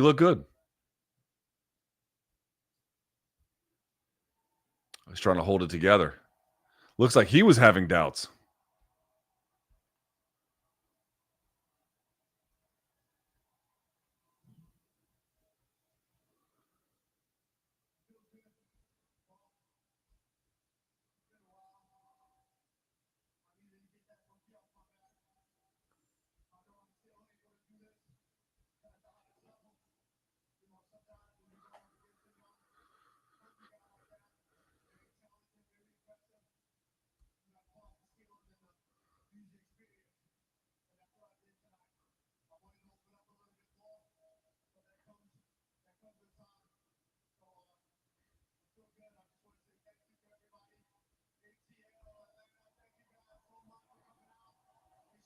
Crowd seems to appreciate him.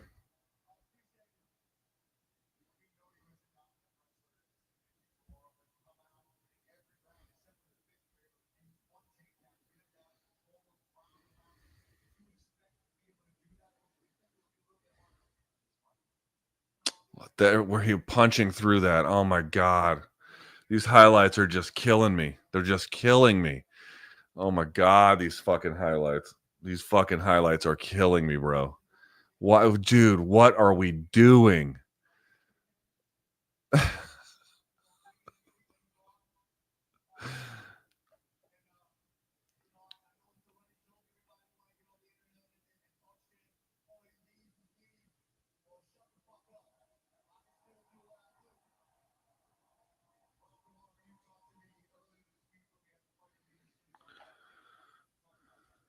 All right, here's his plans for the future.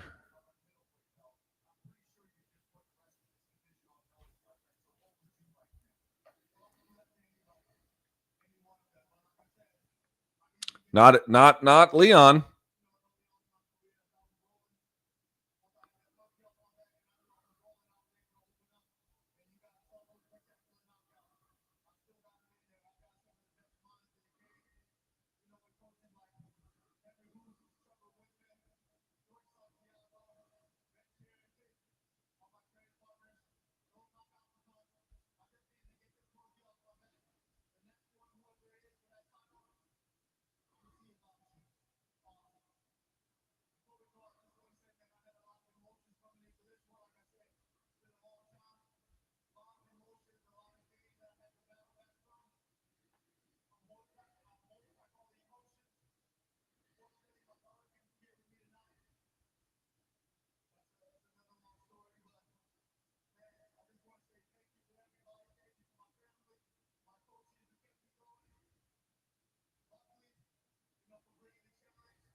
Are we going to hear from Joaquin?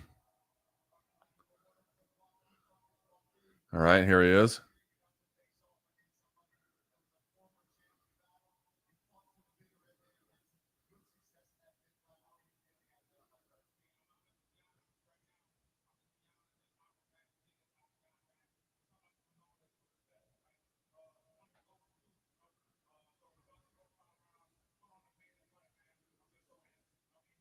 He's happy with that?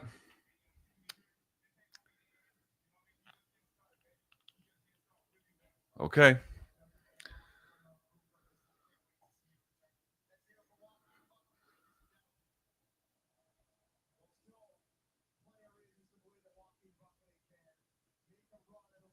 Okay. All right. Let's do this. Time for the post-fight show. So let me get this tweet up for the tweet donks, and then we'll get this going, yeah? Hang on, let me do this here for you guys very quickly. Here, let's do this. Let me get this tweet up very quickly, and then, whoops, we will get going. All right, let's do this. Okay. All right. Here we go. Usman isn't done yet. What was Buckley's game plan? Let's talk about it. The UFC Atlanta post-fight show starts now. Let's go. Okay. All right. Okay. Hi, everybody. It is 1:33 in the morning. I will not go typically as long as I normally do because there's really no need. But let's do a post-fight show. Let's at least talk about that main and that co-main and maybe a couple of the highlights along the way. So without further ado, let's get this party started, shall we?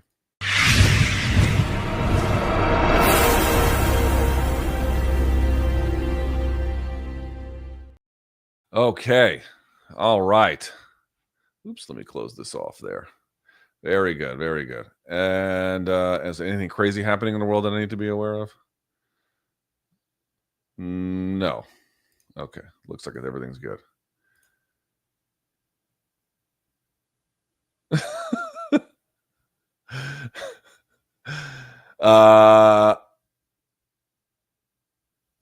Okay.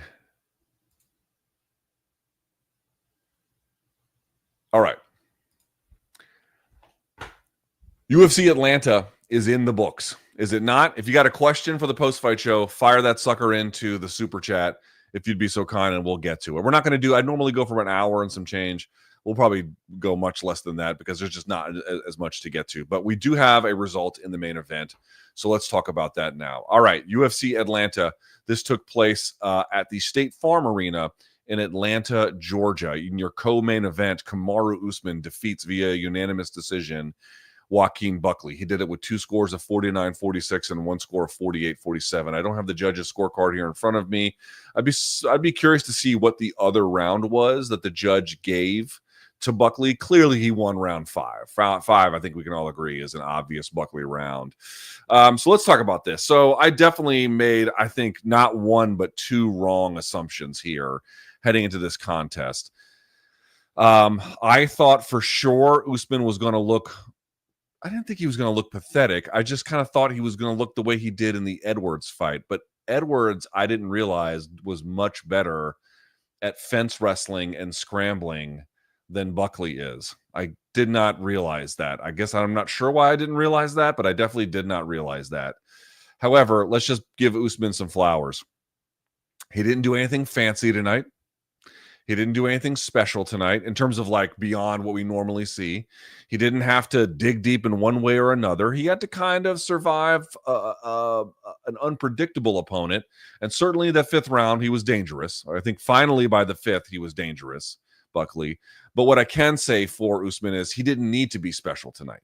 He didn't need to be, next level tonight. He just needed to be consistent. And he needed to stick to his bread and butter. And he did it. He did exactly that. He never, except for the fifth round, he never waited around too long. Most of the time when he picked his shots, he picked them well. I'll come back to that because Buckley's fucking takedown defense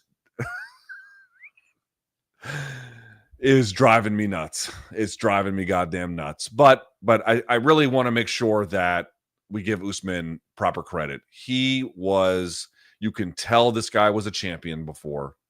You can tell this guy is a physical problem to deal with if you're unprepared.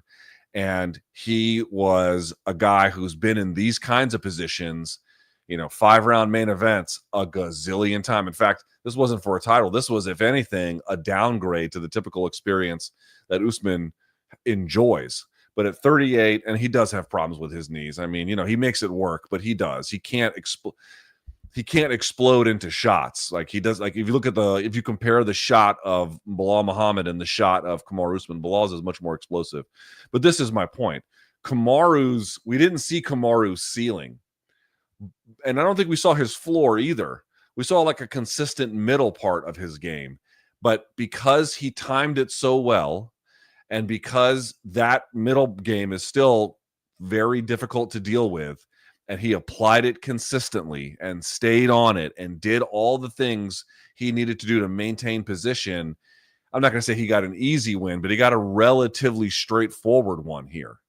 So I thought he was going to look like he was going to look in the Edwards fight, where he just couldn't properly make grips in order to hold Edwards down. Edwards was able to break them, and then as a consequence, able to scramble and stand up there. Obviously, he got a couple of takedowns.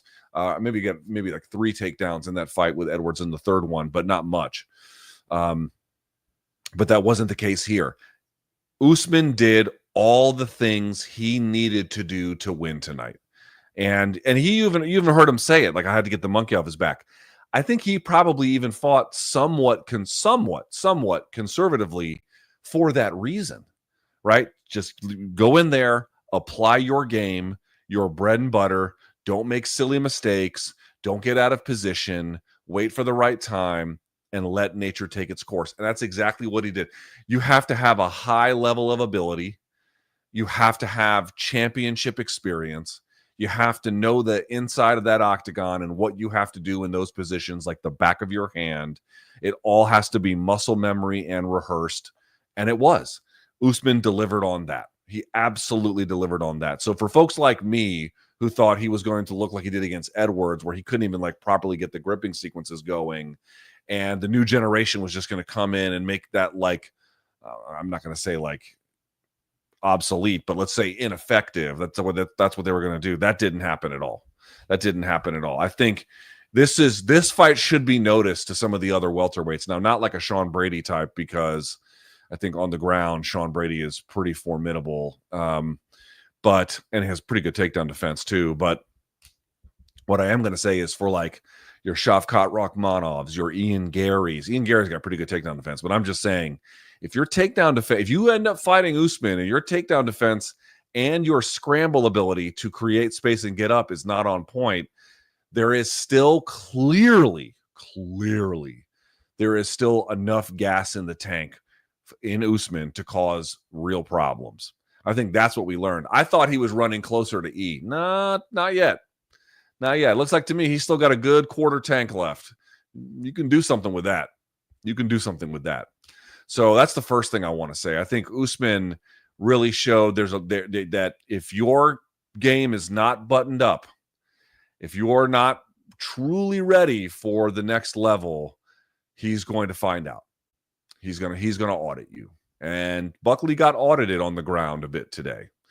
Who did you learn more about, Buckley or Usman? And it's debatable. You might say I learned more about Usman, but you definitely learned something about Buckley today too. Yeah, you did. So I want to talk about like all the nice things that Usman did, and he did, like clearly he did. Well, through the first 20 minutes anyway. But the reality is, dude, like I can't talk about this fight without talking about Buckley underwhelming for me. Now, obviously, Buckley, I will say a couple good things. His cardio looked to be tremendous. In that 5th round, he didn't look like he was slowing down at all. Neither did Usman, by the way, but of course, we've come to expect that. But, in the case of Buckley, getting dominated for 20 minutes, basically, or certainly controlled for 20 minutes at a bare minimum, and then still having a pretty decent amount of cardio at the end of, all the way through the 5th, that's impressive. Number 2, he clearly can make adjustments. He made a bunch of good adjustments in the 5th round that made it a totally different affair. If he had fought the rest of that fight like that, maybe he still loses, but it's probably a lot closer at a bare minimum. Yeah, probably a lot closer. So it was good to see that he was at least able to do something late that shows you that there's more to the story with him. Okay, that's good. Some of the chain wrestling in the 5th I liked. Multi-punch combinations, particularly on blitzes. I think some of those were headhunting, but that was pretty good too. But dude, oh my God, dude. I don't know what happened in training or what has been going on in training such that Kamaru is picking up. I mean, understand something about Kamaru's shot. And this is why it's decisive, or this is why him being like, yo, fuck everyone who said something about my knees. Okay. He can definitely say that tonight because he got a nice win. So he earned it. He can tell us all to fuck off today. But tomorrow the sun will rise again and the problem doesn't really go away. Look at how Kamaru shoots. Kamaru doesn't shoot butt down, back straight.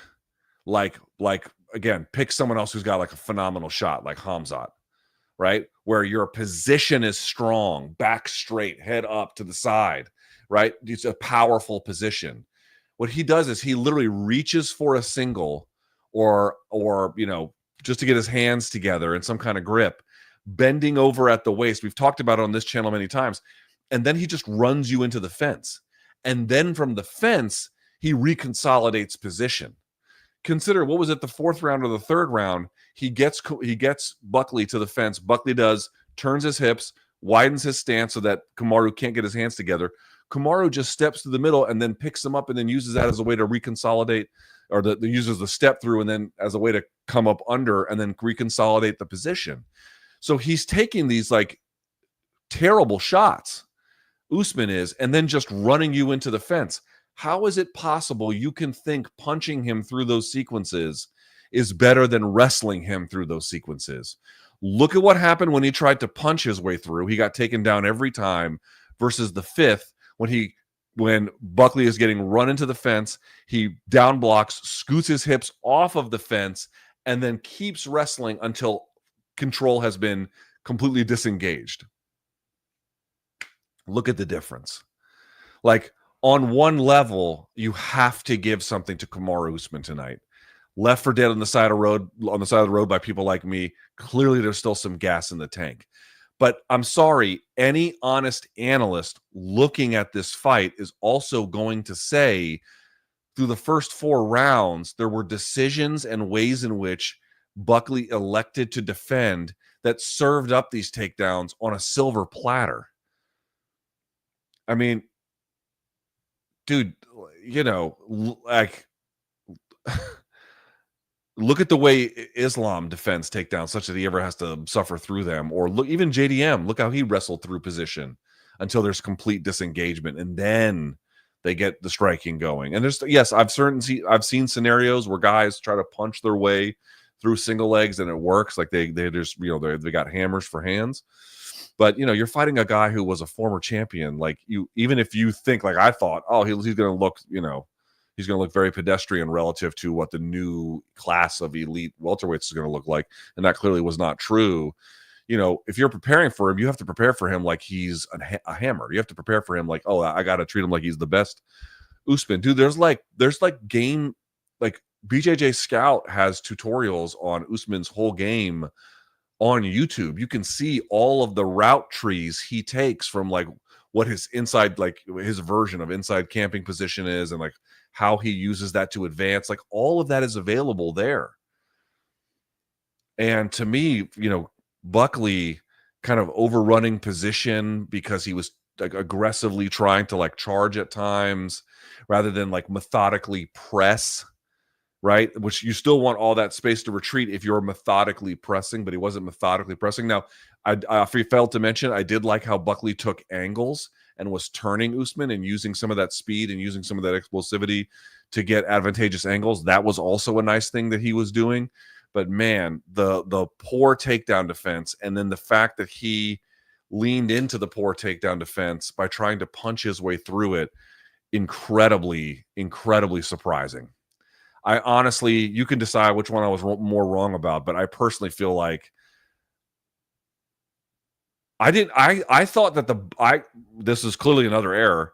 I thought that the Covington fight would serve as like, I mean, I've always thought Usman was better than Covington, but I thought that the Covington fight would serve as like a halfway kind of proxy for what this fight would look like. You know, I mean, it would be tougher, but it would look something like this one.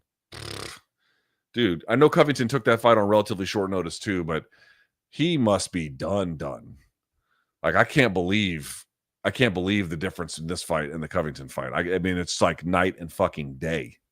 They're not even remotely equivalent. Like totally different responses. So like, I just don't know how you can talk about this fight and be like, oh, it'd be one thing if Buckley was defending in rounds 1 through 4 the takedown like he was defending in round 5, because then you'd get a much better sense of like ways in which Usman was able to break through. But that's really not what you got. He finally made the changes late into the fight, and it was a different round, but it, you know, too little, too late. The other thing from Buckley that looks like it's woefully lacking, and if you're Sean Brady, you have to be watching that against Buckley and thinking, okay, he's dangerous, but if I can get him to the floor, he ain't getting back up. Buckley's ability to get up off of bottom position, to wrestle up, is lacking. It's lacking. Now you're like, oh, he couldn't do it against Kamaru. Kamaru is not going to make it easy for you. In whatever state he's in. Like once he gets you down, like that's the other part too. Like even if Kamaru's got diminished knees, once he gets you down, he's still going to be real strong there. He's going to have tight positioning. He's going to have great weight distribution. He's going to have head height. You're going to have to fucking overcome all the time. And you saw all of that. So like, even if he's diminished, that's the thing I thought. It's like, oh, he wouldn't even be able to get it to that position because he's just not going to have the same level of physicality to deal with this kind of thing. And then I thought Buckley's takedown defense would come along a little bit further. Nope. So to me, this was a bit of a wake-up call about Buckley. I still like the guy a lot. I think very highly of him. He's got great gas tank. He's got a lot of athleticism. He's got some really great striking gifts. But it just feels to me, one, his takedown defense and, you know, again, his ability to wrestle up from the bottom position is lacking. It's lacking. When he wants to put it into play, it's better. But over the course of that 20 minutes, it's lacking.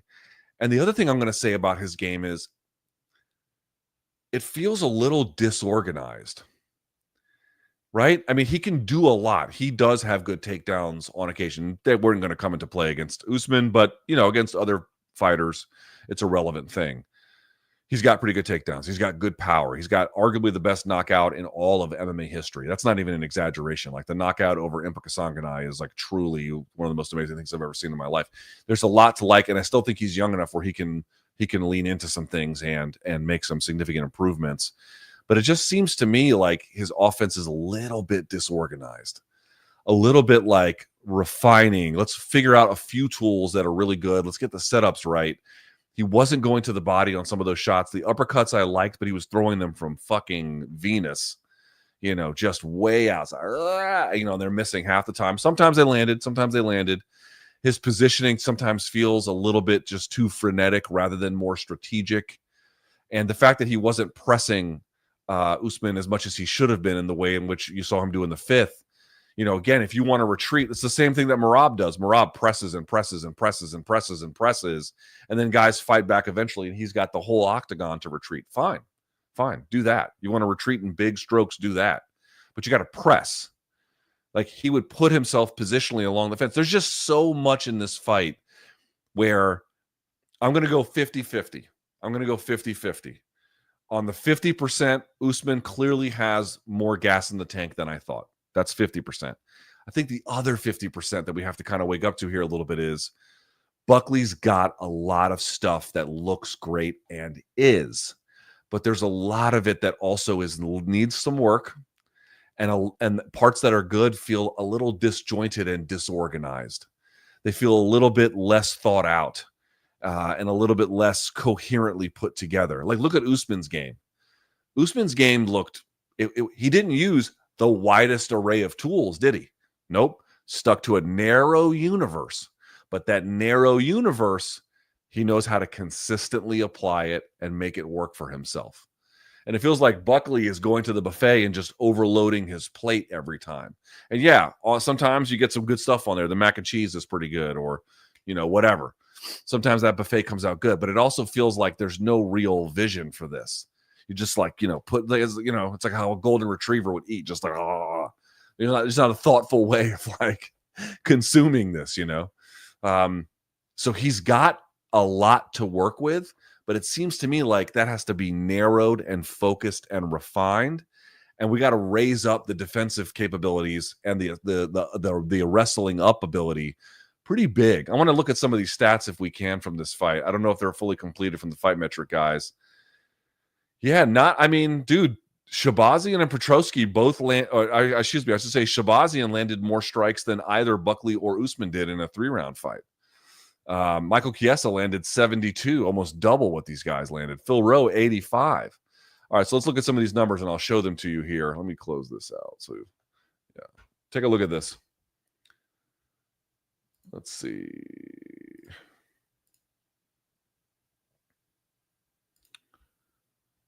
Oops, hang on. Okay, yeah. Let's do this one. Stats. Okay. Take a gander at this one. Let's do it this way. So this is tonight. First of all, who scored it 48-47? Mike Bell. I'd be curious to see his scorecard. All right, so look at this. This is a 5-round contest for Buckley. So Kamaru got 4 of 13 takedowns. But this is very deceiving, right? Because he basically got one at the beginning of every round. Not the beginning, but he got one in each round and then didn't have to get a second one. You know what I mean? So he got 1 of 1 in round 1, 1 of 2, 1 of 1. I mean, look at that, dude. Such little effort. 1 of 3. He did better in that one. And then he whiffed on all 6 in the 5th round. This is a totally different round. Now, Buckley, by the way, blanked him in round 1. Look at that stat line. Look at this stat line from Buckley in round 1. 0 knockdowns, 0 of 4 significant strikes, 1 of 5 total strikes, 0 takedowns, obviously no sub attempts, no reversals, and no control time. Got absolutely fucking blanked here. That's amazing. But, after round 2, technically had more significant strikes landed overall, although, Kamaru was able to get more total strikes here than he was significant strikes here. But let's look at targeting. This is the one I've been mentioning of Buckley not going to the body. 27% to the body, 6% to the leg. This was the part that kind of got me for Joaquin. There was really no addressing of the leg kick. You got a guy with compromised knees, and he's a heavy stepper. I would have thought that calf kicking or some kind of way to make him address that would have been something you would have gone after, and that this would have been a little bit lower. 2/3 of all strikes targeting the head, and just a third going to the body, some of which were not even a third going to the leg. I think that was a missed opportunity there, pretty big. You can see the kind of overall the significant strike totals over the course of the fight. And by the way, Buckley got a little bit warmed up over time, as you can see. Yeah, I mean, I am absolutely not going to write Buckley off here. I think Buckley still has a significant amount of ability. I still think he can do interesting things. How old is Buckley? Let's take a look at this. How old was he tonight? Kamaru Usman, 38 years old. Yeah, Buckley, 31 and just turned 31. 31 and 1 month old. So he's still got a lot of time left. He's still got some time to, this is not by any stretch. This is more do or die for Usman, obviously. So Buckley still got some time, but now he got tested. He got tested, and you can see where he has got abilities and where he is lacking. And he's lacking. He's lacking. He's lacking. I saw one comment I want to address here just a little bit. Let's see. Here, this one. Michael, why do you get so mad when fighters don't fight perfectly? That's not why I get mad. No fighter can ever fight perfectly. You got money on it? I don't gamble. You be sounding like a coach. Yeah, I can understand that. Why do I get so mad when they don't fight perfectly? It's not that they don't fight perfectly. Guys, in common fight scenarios, there's a concept that you can borrow from the corporate world, but it's understood here too. There are best practices to address things. In fact, my issue with Buckley is not that he didn't fight perfectly. My issue with Buckley is that he fought in certain cases. Now, overall, there was some to be commended about. Again, the 5th round, he looked fantastic. But if you're punching your way through takedown defense, that's not fighting from a lack of perfection. That's fighting like an amateur. That's the problem. The problem is we are at best practice standards, what you're supposed to do in those scenarios. And then there is like worst case scenarios, which is do nothing, but then slightly better than worst case is try and punch your way through it. Dude, that is not a decision that a high level pro should be making hardly at all. There can be maybe a couple of scenarios where that's the case, but certainly not that one, and certainly not deep into round fucking 3. No, that's not forgivable. That's not, and no coach can look at that and say, well, it might have worked for him and blah. No. You're fighting a guy who cannot probably stand with you over time, who has some reduced mobility, who doesn't even need to have a good shot to make contact with you and then press you into the fence where he can then reconsolidate the position. You have to stop that right there. That's the most important part of this bout. The most important thing, if you're Joaquin Buckley in that scenario, is to stop that right there. Second most would be once you're taken down, getting up. But the most important one would be to stop that there. If you're punching your way through when they're reaching up on a single, you are giving them the takedown. It's not forgivable. This is not a question of fighting perfectly. This is a question of fighting up to high-level professional standards, which Buckley more generally is. Buckley is a high-level fighter. He is a very good fighter. And I do think Dominic Cruz is right that he's going to learn there's just a lot that has to get worked on in those positions, big time. But I don't want anyone sitting here accusing me of being like, oh, you're nitpicking. No, I am not. That is not what is happening here. I am not nitpicking. I am asking for, in that scenario, what you're supposed to do there is well known. And there's a few different ways you can stuff a single or would double or whatever. There's a few different things you can do to address that. Punching your way through that, particularly after 2 rounds of being taken down, is the opposite of that. It's not surrender, but it's so low percentage.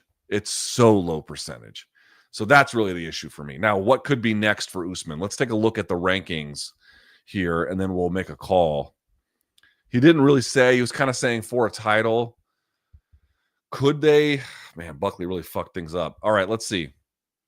So you had Kamaru at 5. He might leapfrog Leon, but you still got Bilal at number 1. You still got Brady at 2. You still got Rakhmonov at 3. So Kamaru sitting at 5. He could maybe jump number 4. Maybe he'll jump Rakhmonov. I don't know. I mean, he beat, obviously, let's see. Where was Buckley? Buckley was ranked 7th. So, he might jump a spot, maybe 2, but there's still going to be Bilal and Sean Brady in front of him. Now, maybe they could run that one back. I wouldn't mind seeing Kamaru. Dude, I'll tell you what. If they wanted to do Bilal versus Usman, I would take it. If they wanted to do Brady versus Usman, I would take it. If they wanted to do Rakhmonov versus Usman, I would take it. I still think what I would rather see is Gary versus Brady, Rakhmonov versus Edwards, maybe. And then you could do Bilal versus Usman. I think that might be a fun fight. But, dude, maybe if Muhammad isn't like fully locked in, you might see this. But Muhammad's going to be a better defensive wrestler than that. Like, much better.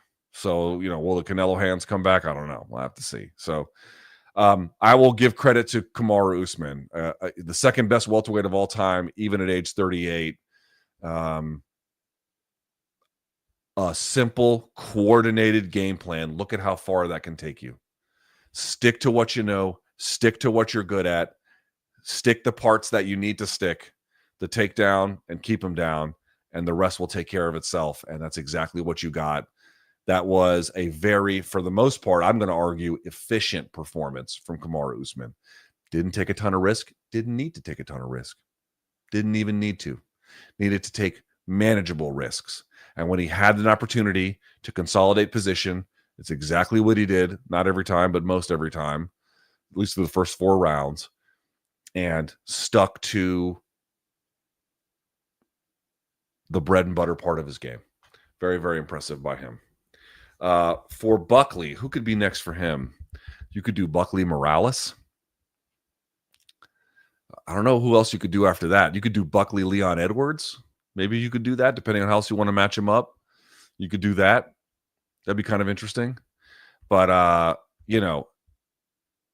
Buckley versus Maddalena, actually, or Della Maddalena would be kind of good because it's going to be strikers, But against Islam with that kind of takedown defense, brother, that's just too much of a liability. Against Sean Brady, it's too much of a liability. Against Rachmanov, it's too much of a liability. If you're going to punch your way through single leg attempts, you're going to have issues. That's just the way it's going to be. Okay, let's talk about that co-main event real quickly, and then we'll just do a couple of other highlights. Again, we're not going to do like a super long post-fight show here tonight.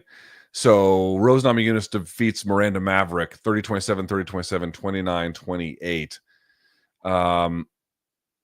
Low striking output. Look at this. This is from tonight's contest. 17-20. This was for the most part on the feet, no takedowns. 2 takedowns by Rose in this round. They only had 5 total significant strikes, just 3 for Rose, 0 for Miranda in round 4. She has 10 total strikes, and she did stuff 2 of the takedowns. She did obviously had the back take. What was the position? The position change. This one, the sub attempt and the reversal that came here in round 2. That was pretty nice from the head and arm triangle. So I'll say this: I thought Miranda looked a little bit better than I thought she would. A little bit more fluid on the feet. She'd been a tad robotic at times. I thought she looked more fluid. She had some good stance switch blitzes. They were pretty nice on the ground. She wasn't overwhelmed from half guard. She was able to reverse position. She had that one sweep. She was able to take the back. She was able to threaten with the rear naked choke and then threaten with the head and arm triangle. So there were points in the bout where you definitely had to take her seriously and she could land and do some interesting work. I guess maybe the first round you could give her, depending on how you want it to go. So she was proving to be a worthy adversary. But once it got to the ground, when Rose was the one setting the offensive tone, she was just playing too much catch up. She was still able to do some interesting things there, Maverick, but it was Rose having a ton of different skills and being able to make that work simultaneously, which I thought was kind of interesting, So I don't know exactly what it means for Rose in this weight class and whether or not, like, you believe from this, like, can she win a title? She looked to me like, again, I didn't come out of this performance wowed, but I definitely came out of this performance thinking smart, certainly very competent, absolutely got the job done, threatened in parts, be able to mix up the game nicely. There was a lot to like. I don't know if I saw enough to be like, oh, wow, championship run coming this way. But, in general, pretty good performance. And Maverick, I thought, even in a losing performance, she made a respectable account of herself. Again, I think showed some new wrinkles. Definitely kept Rose Namajunas honest, both in the stand-up and on the ground, but just kind of a step behind for the most part. Not totally, but for the most part, a bit of a step behind. And on the ground, a lot of that too, where she was just kind of playing on Rose's terms. Rose doing a good job pulling her into strikes. But again, like I said, Maverick, the footwork I thought was much improved. The fluidity was much improved. Decision-making was quicker. She definitely looked better than I had seen her in quite some time.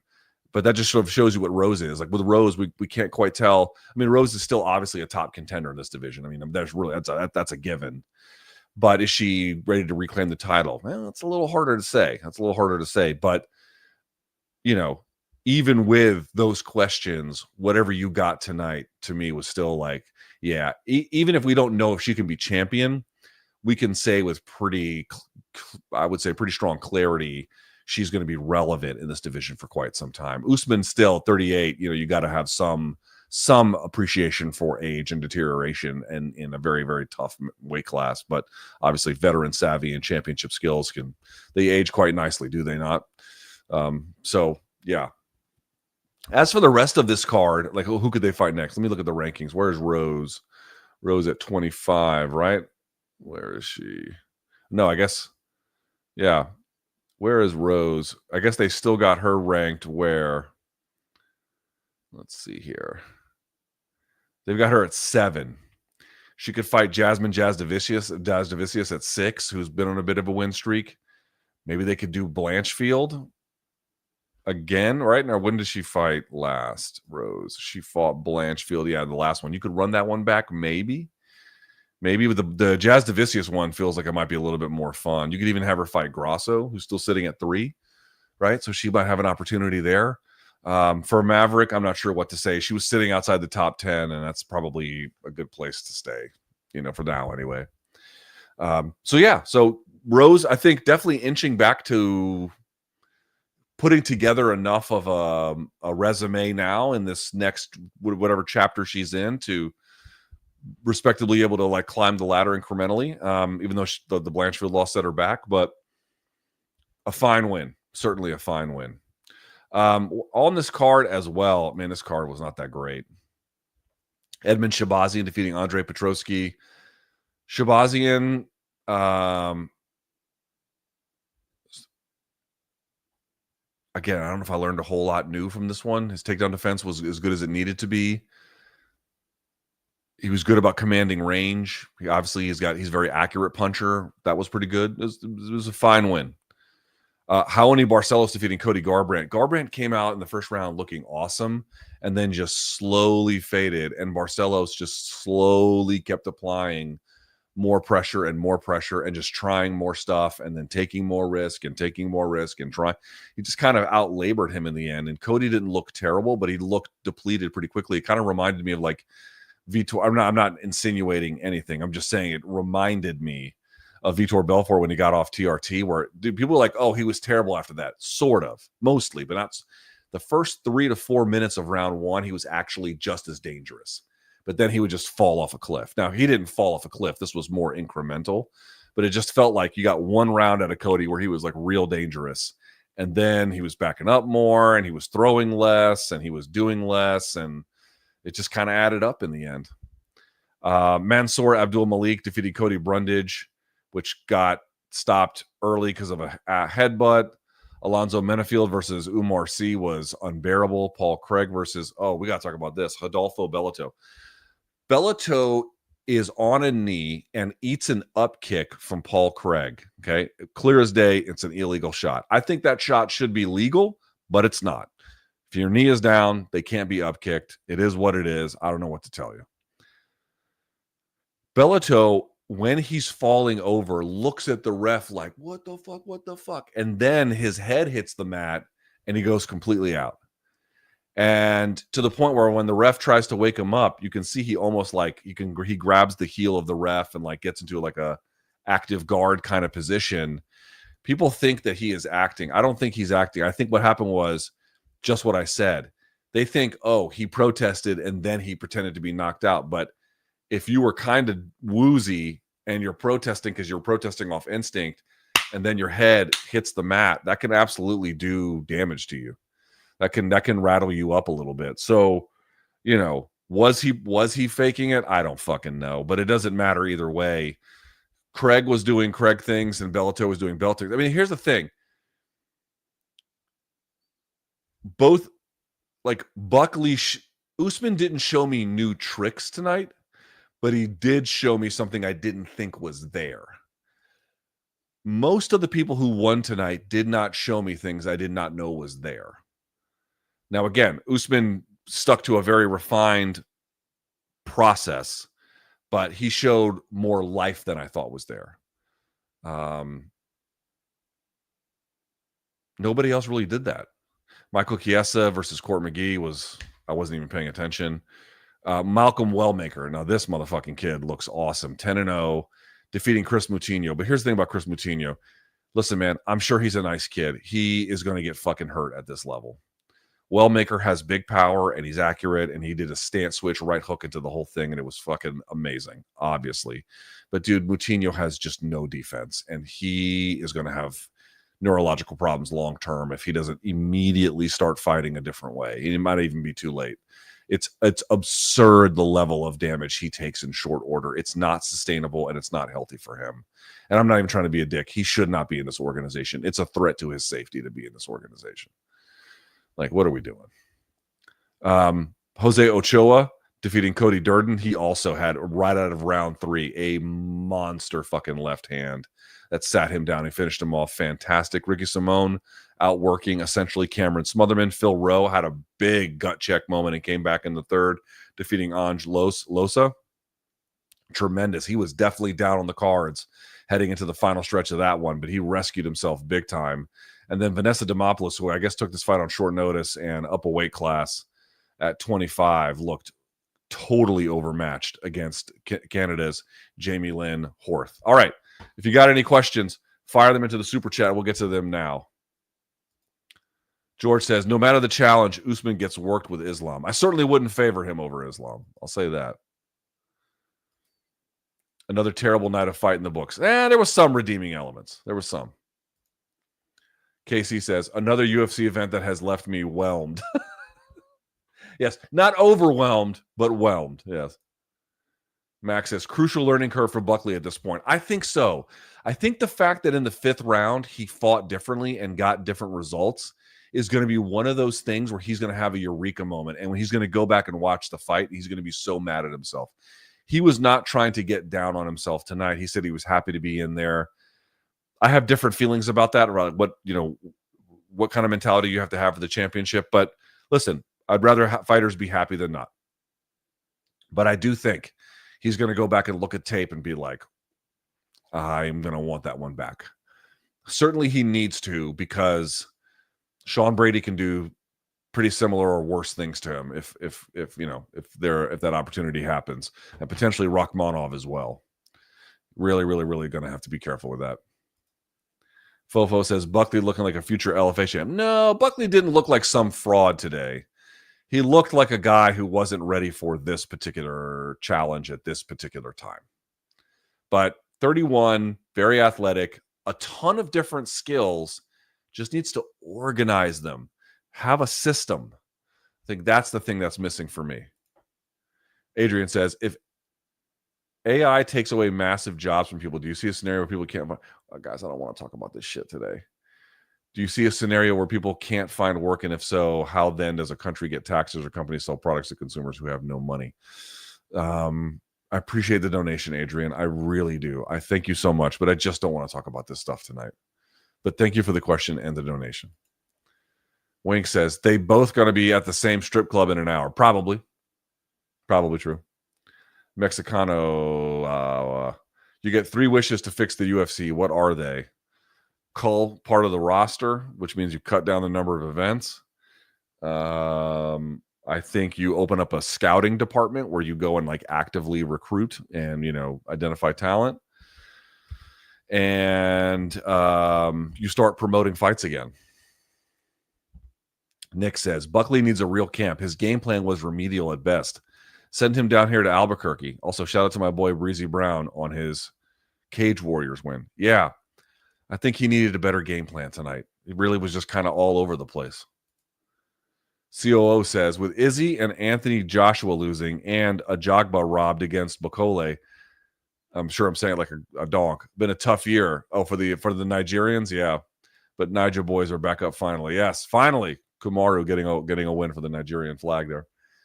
Creepy says, been with you since the bloody elbow days. Just wanted to show love. I'm 31 with a 15-year-old. And this fight, did you have a child at 16?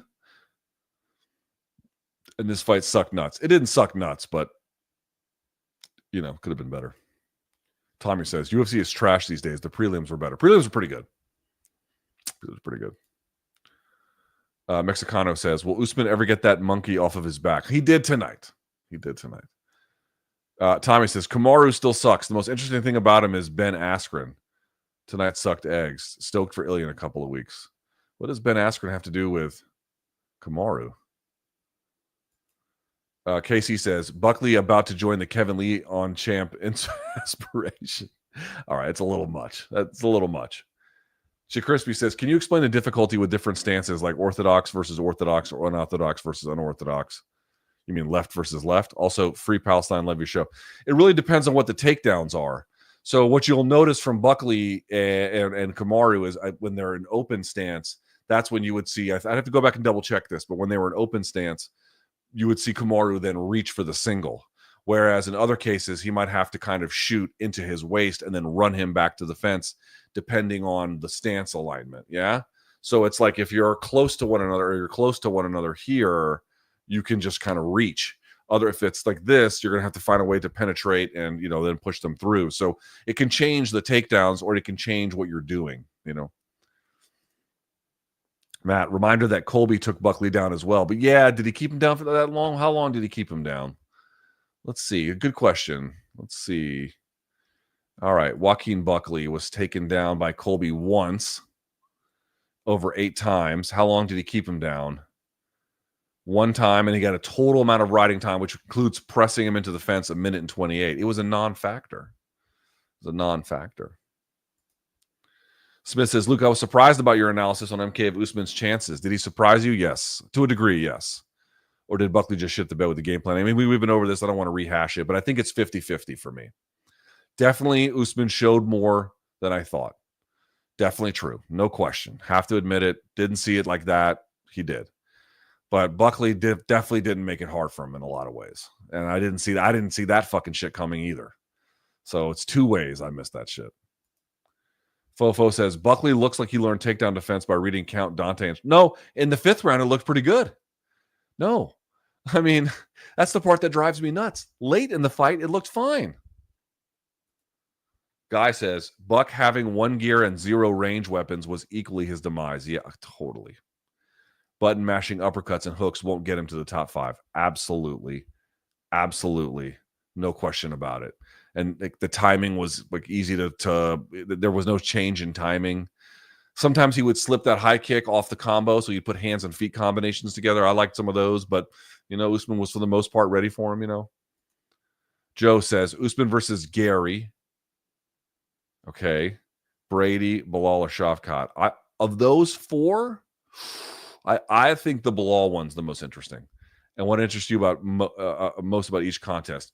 Usman versus Gary, former teammates. Gary can stuff the takedown, but he doesn't have overwhelming firepower, so that could be a challenge. Brady, could he get him down? How would that go? Bilal, same kind of thing, or could he stuff it and then beat him up on the feet? And then Shavkat, I think Shavkat wouldn't mind. Could he get up? Would he surrender, or would he be able to get on top? So like the Shavkat one and the Bilal one to me are the most interesting. Brady's pretty interesting too. Adrian says, have you read Apple in China, the capture of the world's greatest company seems to be about how Apple single-handedly made what China is today? I've not. I know the guy was on the Daily Show, but I didn't see it. Okay, well, this person's just doing racism jokes. That's awesome. Blake says, Usman versus Bilal next. I would love to see that. All right. Tanvir says, I don't root for fighters to lose, but as a Muslim, I found it very distasteful when Buckley stated Islam was praying to Allah for Bilal's loss. I think it's a little strong. William says, Buckley threw the goddamn Shoryukens in the 5th. What the fuck? I didn't even need the Shoryukens. I just needed him to wrestle through position. Joe Dukes, thoughts on MVP versus Jarrett at middleweight? That's a very strange but kind of cool fight. You would imagine that even at this age, at this weight class, MVP is going to have a speed advantage and a precision advantage. But Cannonier is crafty and has a few different ways to win. That one could be fun. Thunderfoot, do you think you'll see a male 38, 42-year-old flyweight champion in your lifetime? No. Nathan says, do you feel this fight is the prototypical example of how pure athleticism and strength can't always outdo the skill gap? Yes. Also, Usman looked a little big relative to Buckley, too. Like, Buckley is obviously, well-muscled, but it looked like there was some physical differences there as well. Reminded me of Yair versus Frankie. It didn't seem that bad to me, but pretty fucking bad. Big GG says, how much to get timestamps in the MK podcast descriptions? Been asking for 45 plus days. I will ask the powers that be. I will formally ask the powers that be. Michael says, what did you think about the ending of the Craig versus Bellato fight? Yeah. Bellato could be acting. I really don't know. But I don't fucking know. It seems like if he's acting, that's the best acting I've ever seen. I'll put it that way.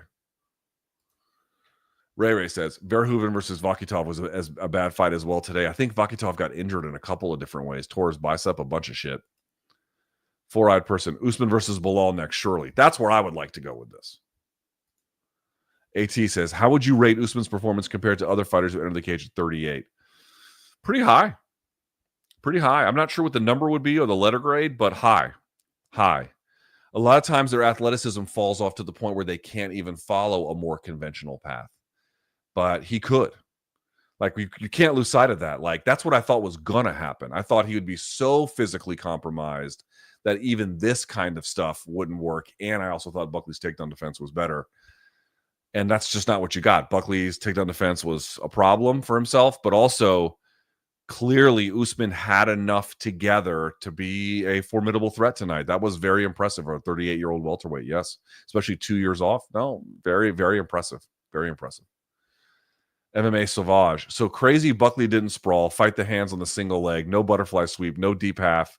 Even an old Masvidal did better. Yeah, it drives. I'm telling you, everyone's going to be like, oh, Luke, you said Usman didn't have anything. He looked better. Yes, that is true. But the Buckley fight on the ground, to me, is like the most wrong thing I got. Like, what's the thing that you missed by the widest margin? I would have never thought that possible. You know. Stand by your base. In the Mighty Cast, Buckley coach said he works at Panera still. Do you think Buckley needs to get a full-time MMA coach? He needs to get a wrestling coach. He needs to get a wrestling coach. Dave says, I almost wish Cody didn't look good in round 1. I am worried for his future. Dude, this is a brutal sport, man. And when it goes, like, your decline happens so much quicker than you think it will. That's one lesson I've learned. These guys think their decline is going to happen way later than it normally does, or excuse me, way earlier than it normally does. Sorry. They think that the decline is going to happen way later, and it happens much earlier. You know, Usman versus DDP, I'd go DDP. You know, no disrespect to Usman on a great night for him, but I would go DDP. And then Maverick posted torn ACL in the second. Oh, no, I believe her. And if you tore an ACL, it's going to be impossible to fight Rose Namajunas. You know, so yeah. All right. Well, it seems like some of you hated tonight's fights. I didn't hate them, but you know, here's what I'll say. Thank you for watching this with me. I appreciate that. Thumbs up if you haven't. Hit subscribe if you haven't, if you would be so kind. And of course, y'all already know the story, right?